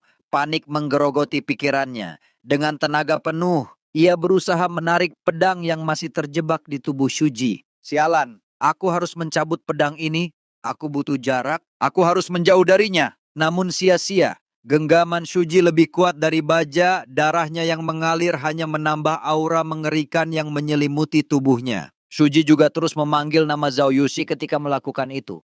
Seketika itu juga, roh-roh yang sebelumnya dibinasakan oleh Shuji mulai menerkam tubuh Zhao Yushi tanpa ampun. Dengan sekuat tenaga ia berusaha menahan rasa sakit, tepat saat tombak Shuji menembus dadanya. Nafasnya tercekat, namun dengan sisa tenaga ia masih sempat berkata, apa itu barusan? Ilusi? Ataukah niat membunuh yang nyata? Bagaimana mungkin seorang bocah berandalan sepertimu bisa memiliki aura yang begitu mengerikan? Sambil menyunggingkan senyum tipis dan sinis, Shuji menjawab dingin, kau mungkin telah mengumpulkan pengalaman dari ribuan pertarungan selama ini. Namun pada akhirnya semua itu hanyalah duel dan pertandingan yang telah direncanakan. Dengan gerakan penuh kekuatan, ia mengangkat tubuh Zhao Yushi tinggi-tinggi menggunakan tombaknya. Tatapannya tajam, dan dengan suara yang syarat ketegasan ia berkata, di dalam perang yang pernah menyeretku, jika dibandingkan dengan pembantaian brutal yang harus kulakukan demi sekadar bertahan hidup, pertarungan ini sama sekali tidak ada artinya. Kemudian Shuji mencabut tombaknya dari tubuh Zhao Yushi dan melemparkannya begitu saja. Dengan langkah santai, ia berjalan mendekat lalu meraih sebuah palu besar yang tergeletak di samping tubuh lawannya. Nafas Zhao Yushi tersengal, tubuhnya dipenuhi rasa sakit yang menggerogoti, sementara bayangan kematian kian mendekat. Dengan suara lemah ia memohon, aku mohon kepadamu, tolong jangan bunuh putraku. Namun Shuji, dengan tatapan dingin dan aura membunuh yang semakin pekat menyelubungi tubuhnya, mengangkat palu itu tinggi-tinggi. Suaranya terdengar tegas dan tak tergoyahkan. Permintaanmu itu adalah sesuatu yang mustahil untuk kulakukan. Ucapannya diakhiri dengan hentakan brutal ketika palu menghantam kepala Zhao Yushi. Seketika darah muncrat ke segala arah, melumuri tanah, dan tubuh Zhao Yushi terkapar tak bernyawa, tewas dengan cara yang begitu mengenaskan. Sambil mengusap darah yang berceceran di pipinya, Shuji berbisik dengan nada sinis, pada akhirnya kau tidak akan pernah melihat wajah cucumu. Kemudian Shuji berdiri dan perlahan menyisir ruangan itu, langkahnya tenang namun penuh kewaspadaan. Dalam hatinya ia bergumam, pertama-tama yang harus kulakukan adalah memulihkan diri sepenuhnya. Namun ketika ia sampai di depan sebuah pintu, tiba-tiba suara roh-roh yang telah ia bunuh menggema, berbisik lirih namun jelas. Ke sini, ke sebelah sini. Hirup baunya ada di sini, di dalam wadah ini. Mendengar itu, Shuji menoleh ke sekeliling, matanya menyapu setiap sudut ruangan. Hingga akhirnya pandangannya jatuh pada sebuah kendi berwarna emas yang tampak mencolok. Ia menghampirinya, lalu memecahkan kendi tersebut. Dari dalamnya muncullah sosok tuan muda Zhao yang ternyata bersembunyi dengan tubuh gemetar ketakutan. Wajahnya pucat pasi, keringat dingin bercucuran deras dari sekujur tubuhnya. Begitu melihat Shuji mendekat, ia menjerit panik, berteriak keras meminta pertolongan. Shuji hanya menatapnya datar. Sambil merapikan rambutnya dengan gerakan tenang, ia bergumam dalam hati, karena keinginan busuk orang sampah seperti ini, begitu banyak orang harus menderita akibat perbuatannya. Shuji lalu menjambak rambut Zhao dengan kasar, menarik kepalanya ke atas. Tatapannya begitu tajam, dipenuhi aura membunuh yang pekat dan kelam. Dengan suara dingin ia berkata, "Sepertinya kau masih menyimpan banyak energi, sampai-sampai kau bisa menjerit sekeras itu. Terlahir dari keluarga kaya, dengan uang dan kekuatan, kau benar-benar mengira dirimu adalah pahlawan di dunia ini, atau sesuatu semacam itu?" Merasakan ajalnya kian dekat, Zhao hanya bisa merintih putus asa. Air mata bercucuran, bercampur dengan air liur dan cairan yang mengalir dari hidungnya, tubuhnya gemetar, suaranya pecah memohon ampunan. Namun Shuji sama sekali tidak terusik. Dengan nada sedingin es ia menimpali, "Kalau memang begitu, biar aku jadikan kau bintang acaranya." Bukankah itu terdengar menyenangkan? Tangannya lalu meraih paku, menggenggam erat besi tajam itu bersama beberapa paku lainnya. Senyum tipis tersungging di wajahnya saat ia melanjutkan, "Malam ini karakter utamanya adalah kau." Dan seketika itu juga Zhao menemui ajalnya dengan cara yang begitu mengerikan, mati secara sangat menggenaskan.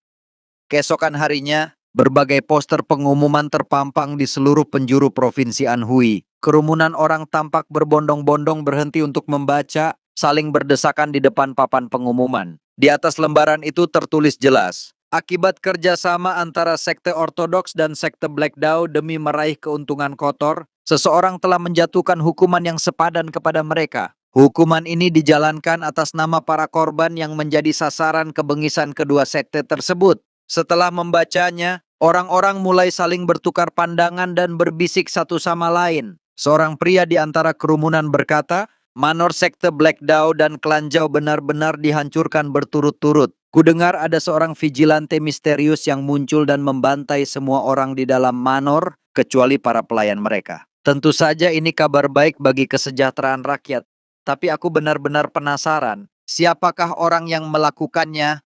Cerita kemudian bergeser ke kediaman sekte Tiger Pit. Di sana, Wu Tuyen tengah membicarakan peristiwa pembantaian klan Zhao dan sekte Black Dao bersama dua orang bawahannya. Dengan nada tenang namun serius, ia berkata, "Aku mendengar dari seorang pelayan wanita yang bekerja di manor klan Zhao. Katanya, orang yang main hakim sendiri itu menyebut nama Zhao Yushi sebanyak 3 kali sebelum akhirnya membunuhnya." Ucapan itu sontak membuat kedua bawahannya terkejut sekaligus ketakutan. Salah satunya langsung bersuara dengan wajah pucat, "Apa dia itu malaikat maut? Mengapa sampai harus memanggil namanya 3 kali?" Wu Tuyan menatap mereka dengan ekspresi serius. Lalu menjawab, katanya, ketika namanya dipanggil, Zhao Yushi begitu ketakutan sampai-sampai air matanya bercucuran deras. Mendengar itu, kedua anak buahnya semakin merinding. Salah seorang dari mereka bergumam dengan suara bergetar, "Apa-apaan itu sungguh menyeramkan." Jadi pria itu menyeretnya ke dunia lain setelah memanggil namanya 3 kali? Jangan-jangan sekte Tiger Pit adalah target berikutnya? Namun sebelum rasa takut itu mereda, tiba-tiba saja pintu gerbang terbuka dengan sangat keras. Suara benturan menggema, membuat mereka semua terkejut setengah mati. Seorang pria menerobos masuk sambil berteriak lantang, "Dia sudah ada di sini! Cepat ke sini sekarang juga!"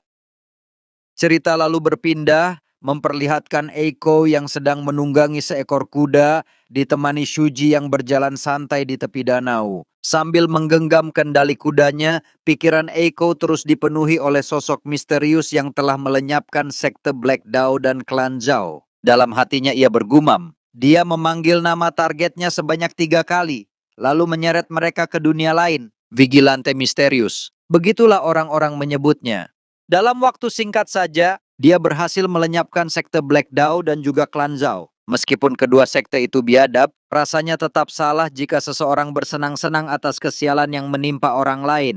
Yang membuatku penasaran adalah siapa sebenarnya orang yang disebut vigilante itu. Sungguh, hal ini membuatku tak henti memikirkannya. Namun setelah kupikir-pikir, mengapa dia melakukan sesuatu yang justru menguntungkan bagi sekte Tiger Pit kami? Eko kemudian teringat sesuatu yang membuatnya terperanjat. Dalam benaknya terlintas sebuah surat yang ditulis oleh Eika. Dalam surat itu tertulis, berkat bantuan seorang vigilante tertentu, kami berhasil melindungi para pengawal serta perlengkapan dari serangan bandit hutan. Aku bahkan telah memberikan medali emas milikku kepadanya dan memintanya untuk berkunjung ke sekte Tiger Pit. Jadi, bila vigilante itu datang, tolong sambutlah dia dengan hangat. Mengingat isi surat itu, Eiko termenung dan berkata dalam hati, tapi Eika, hingga saat ini tidak ada tamu yang datang membawa medali emasmu itu. Namun lamunannya seketika buyar ketika Shuji menarik tali kendali, menghentikan kuda yang ditungganginya. Eiko tersadar, lalu menoleh ke sekeliling sambil bergumam, aduh, sepertinya aku terlalu larut dalam pikiran. Tapi, kita sekarang sedang berada di mana? Saat akhirnya ia menyadari bahwa mereka berada di tepi sebuah danau, wajahnya langsung memerah.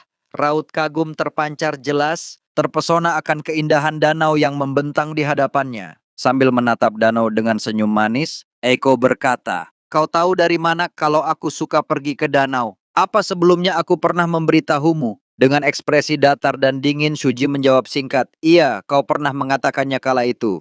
Jawaban itu membuat Eiko tertegun. Dalam ingatannya, ia sama sekali tidak pernah berkata pada Shuji bahwa ia menyukai berkunjung ke danau. Rasa heran pun semakin menggelayuti hatinya. Sementara itu, Shuji hanya tersenyum tipis, lalu bergumam dalam hati, di kehidupanku sebelumnya, setiap kali kau frustasi atau merasa pusing, kau selalu duduk di tepi danau seperti ini. Shuji kemudian mengeluarkan sebuah pemantik dari balik bajunya, lalu menyalakan rempah untuk mengusir nyamuk serta serangga yang berterbangan di sekitar danau. Ia melakukannya dengan tenang, karena tahu betul bahwa Eiko selalu merasa terganggu bila ada serangga mendekat. Melihat hal itu, Eiko tersenyum lebar dan berkata, aku memang suka pergi ke danau, tapi serangga selalu saja menggangguku. Kau ini ternyata perhatian juga, ya? Lalu sambil melirik ke arah Shuji, ia menambahkan dengan nada penasaran, apa dalam pekerjaanmu sebelumnya kau juga seteliti dan seperhatian ini? Shuji terdiam sejenak, matanya melirik sekilas ke arah Eiko. Kemudian dengan nada dingin namun tegas ia menjawab, seorang warrior mati demi mereka yang menghargai dirinya. Siapapun yang menganggapku sebagai anggota keluarga, maka sebagai balasannya, aku pun akan memperlakukan mereka layaknya keluargaku sendiri.